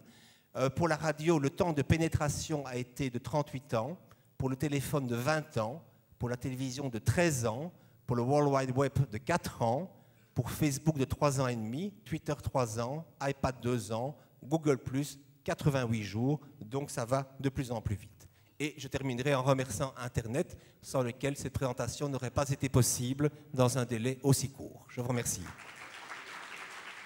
Le point de vue que je voulais apporter ce soir, c'était le point de vue de l'école et des écrans et l'école. Alors bon, j'ai cru comprendre qu'il fallait mieux mettre des classes à 150 qu'à 25, mais ça, je passe rapidement sur cette question-là. Et bon, même si vous avez donc qui seront montrés surtout fait une intervention autour de la famille. Il me semble que dans d'autres écrits que j'ai pu lire, et puis c'est un certain nombre de remarques que vous avez faites, vous avez mis en avant le lien qu'il pouvait y avoir entre la culture des écrans et l'école. Et je voulais intervenir là-dessus parce que ça me semble être assez complémentaire de la question de la famille que vous avez surtout développée. Et en voyant qu'on pouvait penser cette relation entre les écrans, la culture des écrans et l'école, par 3 entrées. La première entrée, sur laquelle je vais passer très vite, c'est ce qui se dit partout, donc c'est pour ça que je vais passer très vite, c'est les écrans comme une révolution dans l'enseignement. Régulièrement, il y a des révolutions dans l'enseignement. Je ne sais pas si vous avez remarqué. Depuis Skinner, mais enfin après, il y a eu la télévision, il y a eu le cinéma, il y a eu la télévision, il y a eu l'informatique et maintenant il y a Internet. Donc, on a régulièrement l'idée qu'on va comme ça révolutionner l'enseignement en faisant intervenir de nouvelles technologies, même si on a vu que depuis très longtemps, un certain nombre de penseurs étaient très réticents à l'introduction, y compris de l'écrit à l'école. Le deuxième point qui me semble, qui est la deuxième entrée possible, et celle-là, je la vois arriver de manière importante, y compris dans un certain nombre d'écrits que vous avez pu mettre sur votre blog ou autre, c'est le fait qu'il faudrait absolument introduire à l'école une éducation aux écrans, à la culture de l'écran. Alors ça, c'est le... Disons que si on regarde ce qui se passe dans les 10 dernières années à l'école, on s'aperçoit que l'école est submergée par les éducations A. Pendant très longtemps, l'école était un lieu d'éducation, on ne voit pas l'instruction et l'éducation. Et en fait, maintenant, on ne fait plus pratiquement que des éducations A. Alors, on a éducation au développement durable, éducation à la santé, éducation à la citoyenneté quand même, il ne faut pas l'oublier. Et puis, donc, maintenant, il faudrait une éducation à ces dangers potentiels que peuvent présenter les relations aux écrans. Et là, il me semble qu'on touche à un point qui est tout à fait important, que je relirai à la troisième entrée que je vais développer tout à l'heure, c'est que il y a quelque chose qui fait dévier considérablement de mon point de vue l'école actuellement, c'est que s'il y a ce développement des éducations A, et par exemple l'éducation aux écrans, c'est qu'on veut que l'école soit absolument la plus proche possible de la vie de tous les jours, et donc prévienne en quelque sorte ces jeunes, ces enfants, ces adolescents de tous les dangers qui pourraient les guetter en dehors de l'école. Or, justement, l'école a été créée pour ne pas être en relation avec la vie de tous les jours. L'école, c'est un endroit où on s'isole, où on ne court pas les dangers qu'il y a dans la rue, qu'il y a peut-être sur Internet ou ailleurs, justement pour pouvoir développer une étude, pour pouvoir travailler. Et il y a un renversement qui se fait, qui n'est pas simplement du fait de la question de l'éducation aux écrans, mais qui est un renversement qui est très fort, une sorte d'anthropisation des questions qui sont travaillées au sein de l'école et qui, de mon point de vue, pose de gros problèmes parce que plus ça va et plus on a l'impression que dès qu'il y a un problème dans la société, il suffit de rajouter une éducation à l'école. Ce faisant, finalement, on perd le rôle fondamental de l'école qui est justement de permettre le développement des enfants et des adolescents. Alors, je n'irai pas jusqu'à ce que, enfin, peut-être pas jusqu'à ce que dit le philosophe de l'éducation Alain, où il prétend, enfin, qui met en avant le fait qu'il faut complètement isoler l'école de ce qu'il y a autour. Mais en tout cas, il me semble qu'il y a un point là qui mériterait d'être discuté parce que, y compris d'ailleurs dans le rapport de l'Académie des sciences, on sent bien que l'école doit s'emparer de ces choses-là. Et finalement, il faudrait mieux faire la liste de tout ce que l'école ne doit pas faire, parce que sinon, on y passerait vraiment trop de temps.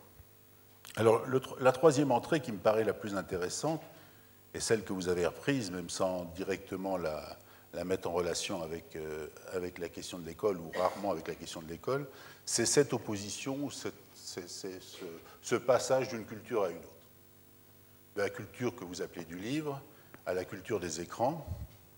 Et donc la question est de savoir, alors qu'on voit bien que l'école est construite sur une culture du livre, si progressivement il ne faudrait pas ou on ne pourrait pas éviter le fait que l'école passe à une culture des écrans.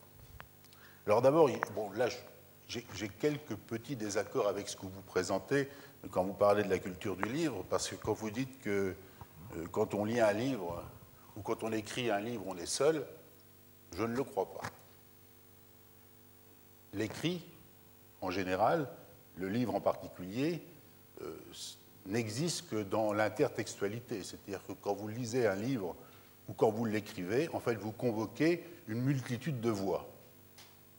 On ne peut pas écrire un livre tout seul.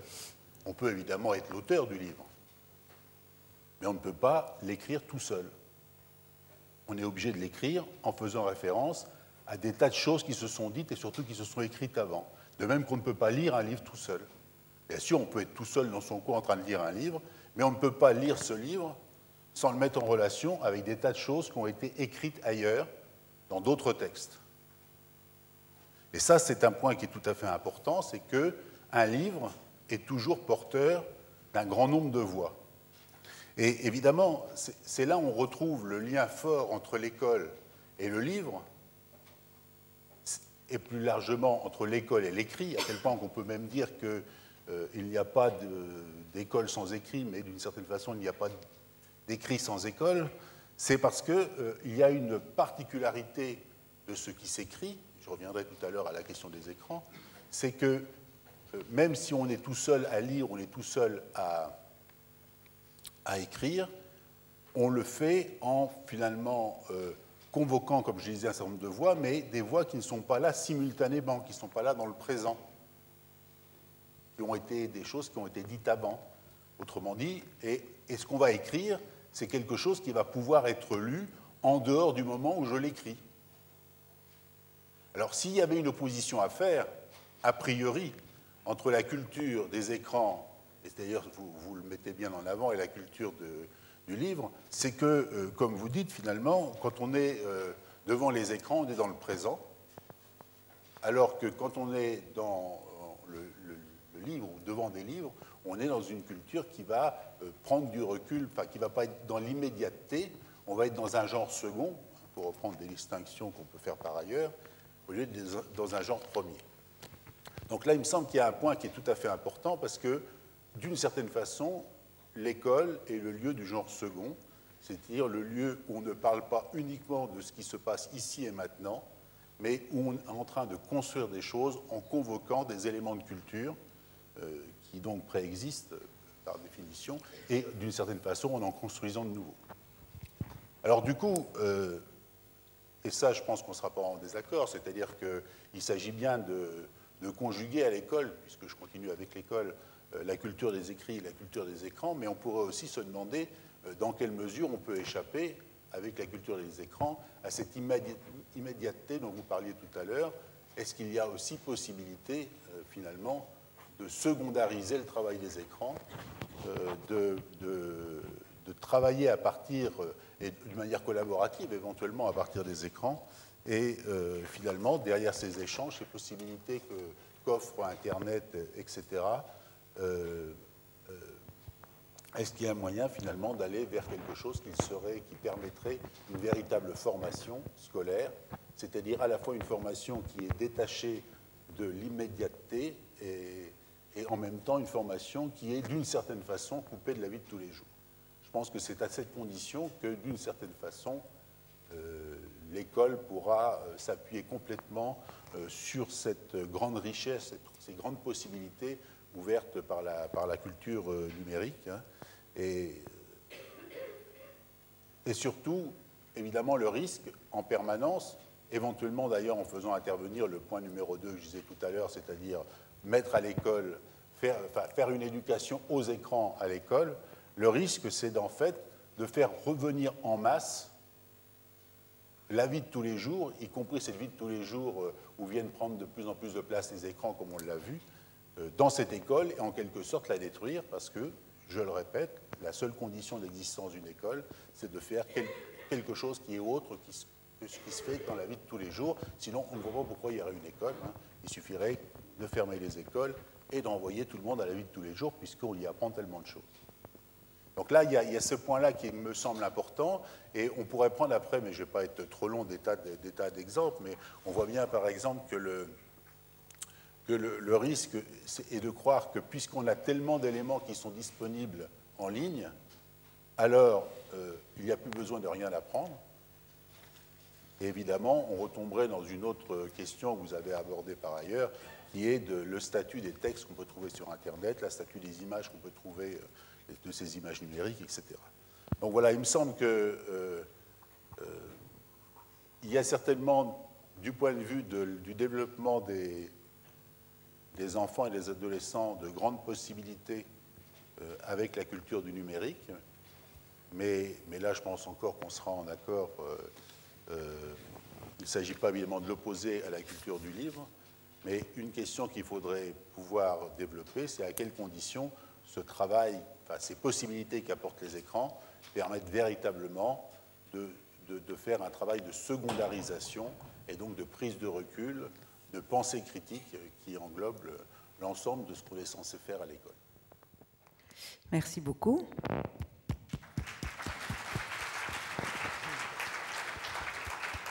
Peut-être Serge Tisseron, vous voulez réagir peut-être à l'intervention de Christian Orange. On passera ensuite à l'intervention de Pierre Faution. Si vous voulez le faire autrement, oui, c'est... Oui, je veux bien. Alors, moi, j'aime bien les micros à la main. Vous m'entendez bien? Oui? Ah bon, très bien. J'occupe ma main à autre chose qu'à tenir le micro. Alors oui, merci beaucoup. Alors je vais, comme vous savez, on se souvient toujours mieux de ce qu'on vient d'entendre en dernier lieu que de ce qu'on avait entendu en premier lieu. Donc je vais tout de suite dire un mot de l'intervention de Christian Orange. Alors l'avis de l'Académie des sciences était avec un vrai souci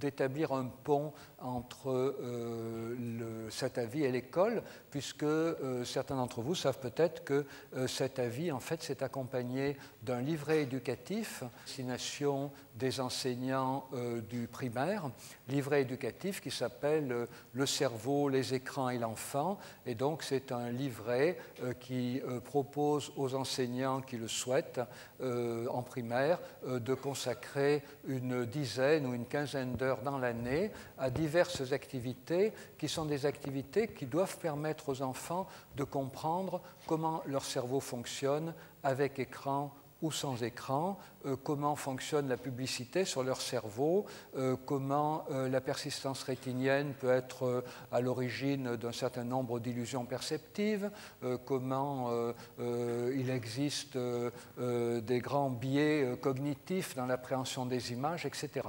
Alors, c'est peut-être ça que Christian Orange appelle l'éducation aux écrans, mais en fait, vous voyez que c'est quelque chose de beaucoup plus large que l'éducation, au fait comprendre que les images, c'est pas vrai, que Facebook, on détourne nos données, etc.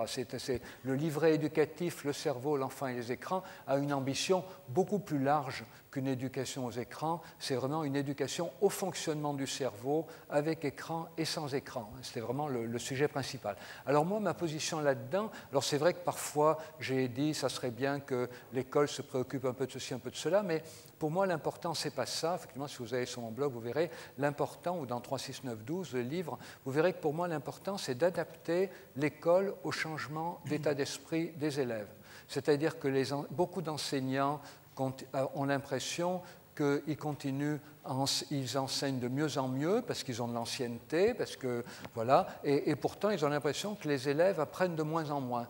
Et donc il y a bien un problème. Et donc à mon avis, le problème vient du fait que comme ils fréquentent beaucoup les technologies numériques, les enfants arrivent à l'école avec des attentes différentes. Et notamment, il y a 3 paramètres qui fonctionnent énormément quand on utilise les technologies numériques. Il y a le collaboratif, il y a le tutorat, et il y a la pédagogie de projet, où il y a l'idée qu'on monte un projet. Voilà, c'est-à-dire que le collaboratif, dès qu'on va sur Internet, on fonctionne en réseau. D'ailleurs, il y a des enfants aujourd'hui qui mutualisent leurs devoirs. Moi, des fois, dans les écoles, on découvre qu'il y en a un qui est spécialisé dans tous les devoirs de mathématiques, un qui est spécialisé dans tous les devoirs de géographie, un autre dans tous les devoirs de sciences de la Terre, voilà, et sciences naturelles. Donc déjà, ils mutualisent beaucoup. Donc ils sont dans le collaboratif. Et c'est vrai que quand on leur demande de travailler chacun dans leur coin, ils ont un peu de peine à comprendre. Alors le deuxième élément, c'est le tutorat. Dès que vous allez dans un jeu vidéo en réseau, il y a du tutorat. Vous rencontrez un vieux chevalier qui a une armure dont il ne se sert pas, ben, il vous la donne, et puis il vous aide, il vous explique quel chemin prendre, il vous explique comment combattre le gros monstre pour le gagner plus vite. Il y a constamment du tutorat dans les jeux vidéo, il n'y a pas de tutorat dans l'institution scolaire. Les élèves, ils sont un peu déroutés. Donc adapter l'institution scolaire au changement d'état d'esprit des élèves, c'est introduire le tutorat. Et on sait que la meilleure manière, beaucoup d'études sur le cognitif montrent qu'on assimile bien une information, on assimile mieux une information quand on l'explique à quelqu'un que quand on se contente d'entendre quelqu'un qui nous l'explique. Il y a même, je crois que c'est l'Inde, mais je ne suis pas sûr, un pays qui a créé une monnaie virtuelle, enfin une monnaie je crois que c'est papier peut-être, enfin une monnaie qui n'a pas de valeur sur le marché, sauf dans les transmissions éducative, c'est-à-dire que je peux avec cette monnaie payer quelqu'un qui m'explique des choses et la personne qui m'aura expliqué des choses que j'aurais payées avec cette monnaie pourra utiliser cette monnaie pour payer quelqu'un qui lui expliquera des choses et on s'aperçoit que c'est un système qui accroît très très vite les performances dans tous les domaines. Donc introduire le tutorat à l'école, ça c'est adapter l'institution scolaire au changement d'état d'esprit des élèves. Et pédagogie de projet, ben, ça veut dire qu'on anticipe sur un élément qui sera évoqué dans 1 mois ou 2 à l'école et on incite les élèves par groupe à travailler sur des projets et à construire un devoir multimédia, pas seulement du texte mais du multimédia.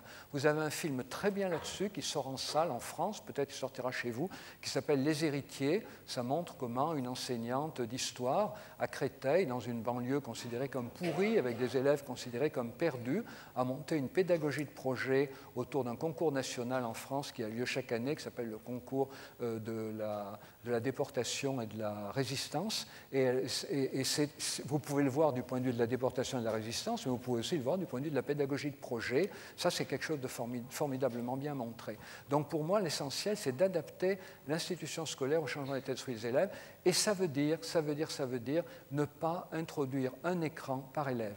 Un écran par élève, c'est une folie absolue parce que c'est exactement contraire à l'esprit même dans lequel ont été conçues les technologies numériques. Avec mon papier, avec mon crayon, je trouve ce que j'ai confié à la surface d'inscription. Je fais un dessin, je plie la feuille, je la déplie, je le retrouve, mon dessin. Personne ne l'a modifié. J'écris un texte, je plie ma feuille, je la déplie, je retrouve mon texte. Le papier, le crayon, rien n'est meilleur pour vous concentrer. N'en changez jamais. En plus, les études ont montré que si vous écrivez à l'écriture manuelle 30 minutes par jour, vous augmentez considérablement vous diminuez considérablement le risque d'évoluer vers des pathologies de la sénescence. Voilà. Donc écrivons avec un crayon sur du papier. En revanche, si vous avez un écran d'ordinateur, l'important, ça va être non pas de savoir ce que vous pensez d'un sujet, mais ce que les autres en pensent. Le seul intérêt d'un écran, c'est de savoir ce que les autres en pensent du sujet qui vous intéresse. Et c'est pour ça qu'il ne faut pas introduire un écran par élève, il faut introduire un écran par groupe d'élèves d'abord, puis un écran par élève, mais dans des écrans interconnectés, et ensuite un écran par élève ouvert sur le vaste monde d'Internet. Mais aujourd'hui, malheureusement, en maternelle, en primaire, on met des enfants seuls face à un écran qui n'est relié à rien, ce qui est une absurdité complète, ce qui est le contraire pour moi, de la richesse de l'écran qui nous permet de communiquer avec le monde entier. Alors malheureusement, on est plombé par un outil qui s'appelle, et par une nomination qui est l'ordinateur personnel. Il faudra bien un jour que l'institution scolaire comprenne que l'ordinateur personnel n'est pas adapté aux élèves. Le seul ordinateur adapté aux élèves, c'est l'ordinateur interpersonnel. Parce que toutes les activités que les enfants seront amenés à avoir quand ils seront adultes seront des activités axées sur le collaboratif, sur le tutorat et sur la construction mutualisée de projets. Donc voilà, là c'est mon point de vue sur l'éducation. Alors maintenant, par rapport à Pierre Faution, un grand merci de toutes les études, mais j'ai quand même, vous nous avez dit que pour Bavelier-Green, les jeux d'action augmentent un certain nombre de performances, la concentration, l'attention, la capacité de discrimination visuelle, notamment dans les tonalités de gris, la coordination visio-motrice, voilà. Mais ça ne fonctionne dans les travaux de Bavelier, si je me souviens bien, que chez les adultes. Et vous avez après, en effet, montré un slide dans lequel vous dites bien que c'est à peu près 45 à 50 minutes par jour pendant 10 semaines. ou pendant 5 semaines, en fait, certaines études. Alors, il y a d'ailleurs des études qui ont montré, des études japonaises qui viennent de montrer qu'à l'IRM, ces activités, donc 50 minutes par jour de FPS, ou aussi les études japonaises se sont faites avec le jeu Mario, le dernier Mario, j'ai oublié le nom, Mario Universal, je crois, le dernier Mario. Et donc, ces études japonaises ont montré que l'augmentation de ces performances mesurables par des tests cognitifs ou visuels, l'augmentation de ces performances s'accompagne d'une augmentation de matière grise dans les régions cérébrales correspondantes, le cortex préfrontal, l'hippocampe, etc. Et donc, on a bien un substrat anatomique au fait que les performances augmentent en pratiquant le jeu vidéo à petite quantité. En d'autres termes, si vous jouez aux jeux vidéo tous les jours, jouez-y moins, mais si vous n'y jouez jamais, dépêchez-vous d'y jouer. C'est ça que ça veut dire. Mais pas forcément au FPS, comme dit Bavelier, puisqu'il a été montré que pour Mario, ça fonctionne aussi. Alors que dans les études de Bavelier, elle semblait convaincue que c'était que Bavelier. Alors au niveau du QI, dernière chose, au niveau du QI, en fait, vous savez qu'il y a 2 parties dans le QI. Il y a un QI verbal et un QI de performance visuelle, donc de repérer des figures un peu tarabiscotes, etc. Et en fait, si j'ai bien compris les études que j'ai lues, vous allez me dire, le QI verbal a tendance à baisser, mais le QI en performance augmente tellement qu'il relève la note globale. Donc en fait, le fait que la note globale soit relevée ne doit pas faire oublier que dans la note globale, il y a 2 parties et qu'il y a une partie qui diminue un peu et une autre qui augmente beaucoup. La partie qui diminue un peu, c'est le QI verbal, et la partie qui augmente beaucoup, c'est le QI dans le domaine des reconnaissances de formes. Vous savez, des formes qu'on montre comme ça, puis elles tournent dans tous les sens, puis il faut repérer les mêmes, etc. Enfin, voilà, passer un QI un jour, tout ça va s'éclairer pour vous. Voilà. Mais en tout cas, je vous remercie parce que vous avez bien montré qu'on peut tirer beaucoup des écrans, mais à condition de les limiter en durée. Le grand problème des jeux vidéo, c'est que vous avez 2 sortes de catégories de gens. Vous avez ceux qui y jouent tout le temps et ceux qui y jouent jamais. C'est ça le gros problème. Alors, il y a une étude que vous n'avez pas citée, je vais terminer par ça, elle est 2013, elle montre que les pré-ados, à moins d'1 heure de jeu vidéo par jour, ils sont plutôt plus heureux et plus sociables. Ceux qui jouent moins d'1 heure par jour, ils sont plutôt plus heureux et plus sociables que ceux qui ne jouent jamais ou ceux qui jouent plus de 3 heures. Entre 1 heure et 3 heures, tout dépend du milieu familial. Milieu familial qui peut être épanouissant, accompagnant ou au contraire abandonnant. Voilà. Et puis au-delà de 3 heures, les joueurs de jeux vidéo pré-ado-ado qui jouent plus de 3 heures, ils sont statistiquement moins sociables et moins heureux. C'est-à-dire que ce n'est pas seulement en termes de socialisation, c'est en termes de bonheur. Vous voyez, 1 heure de jeu, 1 heure de jeu, ça va, 3 heures, bonjour les dégâts. Et donc aujourd'hui, on s'achemine comme ça vers des études qui montrent que tout est une question d'autorégulation. Mais en même temps, pour jouer 1 heure, chapeau, parce que moi, quand je mets un jeu vidéo, c'est rare que j'y reste 1 heure. Donc ça, s'ils arrivent à trouver des ados qui restent 1 heure, chapeau. Merci. Peut-être une petite réaction de Pierre Faution, et comme le temps avance dangereusement, ensuite on prendra quelques questions dans la salle pour terminer.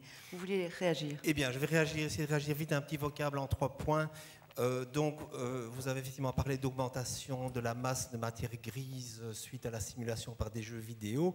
Je voudrais signaler à l'Assemblée que le côté développemental du cerveau d'adolescent à l'adolescence ne se caractérise justement pas par une augmentation de la matière grise. C'est des adultes. Parce qu'effectivement, il y a un pic de matière grise autour de l'âge 11 à 12 ans, et qu'ensuite il y a une perte de neurones et une spécificité de neurones qui se définit, et que justement une des hypothèses de la schizophrénie, c'est qu'il y a une accumulation de neurones excessifs à l'adolescence et qu'il n'y a pas cette perte neuronale. Donc, si votre adolescent a un gros cerveau, ce n'est pas forcément un bon signe. Voilà.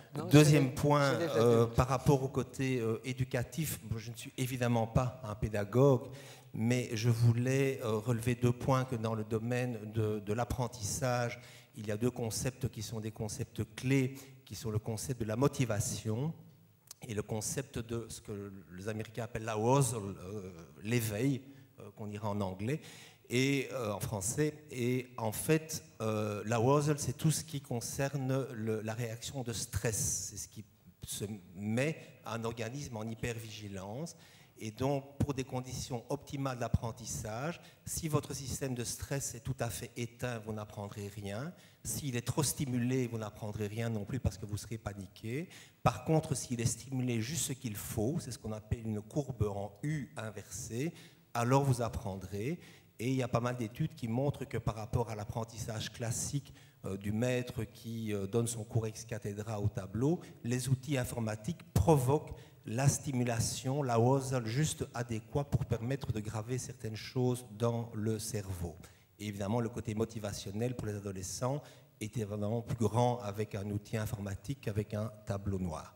Troisième point, lorsqu'on parle de culture du livre, brièvement, je voudrais dire qu'on ne peut pas parler de culture du livre, mais des cultures du livre. Et je vous référerai à un ouvrage majeur d'anthropologie qui est celui de Jan Achterman, Comment les sociétés se souviennent. Et il compare plusieurs sociétés du livre, notamment la société égyptienne et la société grecque, en disant qu'il y a des sociétés à mémoire froide et des sociétés à mémoire chaude, à savoir que les Égyptiens antiques ont produit bon nombre d'ouvrages, mais que ces ouvrages avaient pour but de répéter indéfiniment un rituel et comment il devait se propager sans être modifié, et que par contre la culture du livre chez les Grecs antiques était tout à fait différente, puisqu'elle prônait la construction progressive du savoir et la remise en question des acquis précédents. Donc il n'y a pas une culture du livre, il y a des cultures du livre, et je pense qu'il y a un des mêmes pour les cultures informatiques. Merci. Une petite réaction de Christian Orange, et puis on prendra une ou deux questions dans la salle. C'était juste pour dire que, pour reprendre l'idée de la pédagogie de projet et de la pédagogie collaborative, je trouve intéressant que l'intérêt qu'on a pour les écrans fasse redécouvrir tout ce qu'a déjà découvert l'éducation nouvelle. Donc c'est pas très nouveau quand même. Oh non, Fresnel disait déjà. Oui, ben voilà, bien sûr, c'est pas nouveau. Si ce n'est que c'est. Lui, il faisait ça à l'imprimerie à la main quand même. Ah non, mais c'est pas nouveau. Mais bien entendu, ce que je dis, c'est qu'il y a un certain nombre de choses qui existaient avant, mais avec Internet, ces choses sont augmentées de telle façon qu'on ne peut plus les ignorer, mais elles existaient évidemment avant. Il y a toujours des gens qui se sont mis ensemble pour travailler, mais regardez, on en voit une très belle illustration aujourd'hui. Il y a 20 ans, un élève qui s'ennuyait à l'école, c'était un élève qui pensait qu'il n'était pas fait pour l'école, parce qu'il n'avait aucun autre repère que ceux de l'école, donc ça ne marchait pas à l'école, il se tassait dans un coin, il se mettait contre le radiateur, attendait que ça soit fini. Aujourd'hui, un élève qui s'ennuie à l'école, il râle, il hurle, il se lève, il prend la parole, et vous savez bien. Et pourquoi il fait tout ça? Ben parce qu'il pense que l'école n'est pas faite pour lui. Et il pense, oui, que l'école n'est pas faite pour lui, et que ça, c'est scandaleux. Eh bien, ce changement d'état d'esprit-là, c'est un changement d'esprit, pour moi, qui est lié au fait qu'autour d'Internet, eh bien, il y a des échanges, il y a des forums, il y a des débats, il y a des prises de parole, il y a des controverses, et tout ça fait que les élèves n'ont plus le même état d'esprit que par le passé. Alors, il y a toujours eu des débats, il y a toujours eu des controverses, mais aujourd'hui, elles prennent une ampleur phénoménale. Il y a des tas d'enseignants qui me disent, quand ils disent Louis XIV a été guillotiné, il y a un élève qui lève le doigt et qui dit « Oui, mais est-ce que vous en êtes bien sûr, monsieur? Vous y étiez ?» C'est Louis XVI. Oui, c'est Louis XVI. Louis XIV. Alors, je propose qu'on prenne deux questions dans la salle. Alexandre Weinberg a levé son grand bras en premier. Et ensuite, une deuxième, on les prendra d'affilée. Et ceux qui le souhaitent de nos invités pourront réagir, si possible brièvement, puisqu'il est déjà à peu près l'heure. Ça marche. Oui, voilà, ce n'est pas vraiment des questions, c'est plutôt quelques petites réflexions en passant. D'abord, je pense que peut-être que Socrate avait raison, mais on a oublié l'oubli qu'il pointait. Et notamment sur l'importance de la parole. Alors, quand on dit oui, c'est bien, la moyenne s'élève, on perd un peu dans la parole, mais on gagne dans la reconnaissance des formes. Mais c'est dramatique. Je veux dire, on est des êtres de parole. L'intelligence sociale, ça nécessite la parole, l'intelligence affective. Donc pour moi, je suis plutôt dubitatif. Alors, sur l'augmentation des cellules cérébrales, quand on fait X, Y ou Z, je veux dire, le cerveau s'adapte toujours. Les taximènes de Londres, on connaît cette fameuse étude, ils ont une augmentation de je ne sais plus quelle structure cérébrale. Ce qui veut dire... L'hippocampe. Merci, l'hippocampe. Ce qui veut dire que Le gars qui passe son temps devant des écrans, ben, il va être super doué à chipoter avec des écrans. Mais est-ce que c'est ça la vie? Alors, apprivoiser des écrans et grandir, point d'interrogation. Ce soir, on a peu questionné l'écran en tant que dispositif. Je suis personnellement très déçu du sympathique cours de « J'éduque mon enfant » que vous nous avez donné, Monsieur Tisseron, parce que quand même,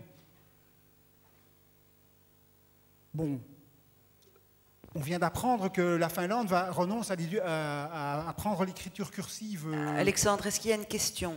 Oui, oui. Attends, je termine. J'ai perdu le fil, c'est ça le problème. La Finlande. Oui, c'est ça. C'est une métaphore, oui. Le coup du point d'interrogation.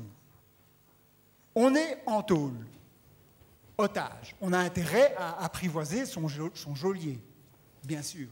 Mais il vaut peut-être mieux sortir de la prison. Donc, il me semble que dans toute votre réflexion, c'est se précipiter dans cette réalité, certes, qui existe, qui est celle des écrans et de leur envahissement, mais c'est ne pas les questionner. Alors, je termine par une dernière réflexion, exemplative, justement, de ce questionnement de l'écran. J'ai participé aux travaux de l'unité de recherche sur l'enseignement des mathématiques ici à l'ULB, où on s'interroge sur la didactique des maths, depuis la petite enfance jusqu'à l'université.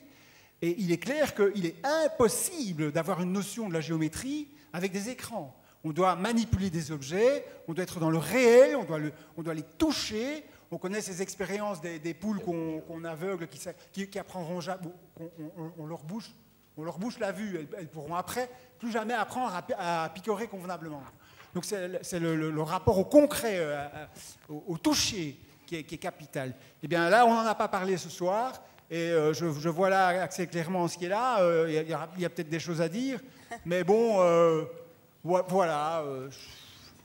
Merci Alexandre Weinberg. Mais je pense que M. Tisseron en parle très clairement dans son livre. Hein. Oui, et peut-être il y avait... on va prendre une toute dernière question, si c'était ici, oui, tout à fait dans le fond de la salle, si on peut passer le micro à la personne qui est tout à fait dans le fond de la salle, et si vous pouviez essayer...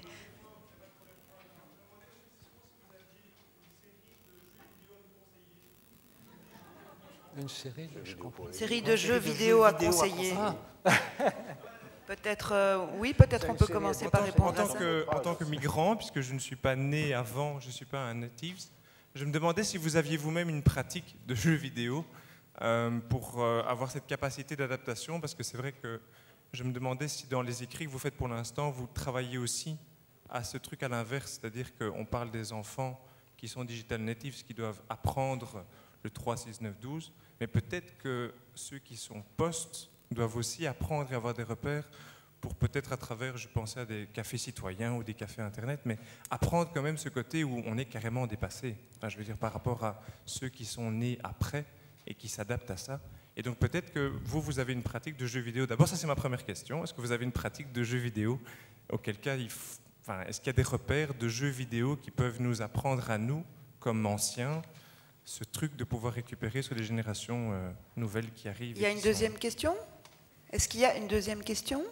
Ma première question, c'est de savoir si M. Tisseron a une pratique de jeux vidéo. Ma deuxième, c'est de savoir s'il y a des jeux vidéo qui peuvent nous permettre d'apprendre, nous, anciens, ce côté-là. Voilà. Des conseils? Ma pratique est en général limitée au tutorat dans les jeux vidéo, parce que je joue assez lentement et mon but n'est pas de me lancer dans des longues parties, mais de connaître les jeux dont des ados peuvent me parler. Donc je me débrouille pour récupérer, soit des achètes, soit je récupère auprès de copains, et donc je fais les parties de tutorat au début pour repérer les espaces, les personnages, les enjeux, etc. Voilà. Alors, Pierre Faution, vous a parlé des FPS, hein, qui augmentent un bon nombre de capacités chez l'adulte, à 45 minutes, 50 minutes par jour pendant 15 jours ou pendant 5 semaines, je ne sais plus, enfin vous trouverez ça dans la littérature, mais tout dépend de l'objectif que vous avez. Si vous voulez connaître les jeux, ben, il faut les essayer un peu, voilà, en discuter, et de toute façon il n'y en a pas beaucoup à essayer parce qu'il y en a très peu qui recrutent largement beaucoup de joueurs, hein. Il y a 2 ou 3 jeux par an, et en plus c'est des familles. Si vous faites un Assassin's Creed pendant 3 heures, ben, vous connaissez tous les Assassin's Creed qui sont sortis. Vous faites un Call of Duty pendant 2 heures, vous connaissez tous les Call of Duty qui sont sortis. Donc c'est beaucoup plus simple qu'on ne le croit pour connaître les jeux vidéo si votre but c'est de pouvoir les conseiller, de pouvoir en parler. Alors pour vous, ben, ça dépend des jeux que vous aimez. Alors pour les enfants, en principe, il y a la norme PEGI qui fixe des tranches d'âge, mais il faut bien savoir que la norme PEGI, elle est établie par une communauté de marchands et de fabricants, et elle n'a pas d'autre objectif, pas d'autre but que d'ouvrir un parapluie pour éviter les inculpations des associations familiales. Ce qui veut dire que la norme PEGI, elle est très surévaluée. Vous avez 2 types de classifications qu'il ne faut pas confondre. En France, il y a la commission de classification du cinéma qui est multipartite et qui est en général sous-évaluée. Les films sont sous-évalués, c'est-à-dire un film 12+, ben, à 12 ans, ça craint encore, hein, souvent. Mais la norme PEGI, c'est le contraire. Des jeux 16+, il y en a beaucoup qui se jouent à 10-11 ans, hein, sans problème. Voilà. Donc, à condition de les connaître quand même en tant que parent avant de les confier. Donc, voilà. Et donc, si vous voulez vous intéresser aux jeux, si vous voulez savoir quel jeu conseiller à un enfant, ben, demandez-lui à quel jeu jouent ses copains. Voilà, parce que c'est en fait le principal intérêt d'un jeu, c'est de se socialiser dans le groupe de camarades. Sinon, ça n'a pas de sens. Hein. Si c'est s'isoler sur un jeu, ça n'a pas de sens. Le seul intérêt des jeux, c'est de socialiser dans un groupe de camarades. Alors, bon, les jeux, c'est pas conçu pour développer des capacités, sinon c'est plus des jeux. C'est tous les serious games. Les serious games, alors il y en a, mais les vrais serious games, c'est dans des situations d'apprentissage bien balisées. Serious game pour apprendre la chirurgie, la médecine, ou serious game pour les malades, les diabétiques. On leur donne un serious game pour gérer leur traitement. De plus en plus, il y a des serious games. Mais c'est des gens qui ont une forte motivation à développer une compétence dans un domaine où quelqu'un rentre à la banque, on lui donne un jeu vidéo Starbank pour apprendre comment gérer les clients, gérer l'argent, etc.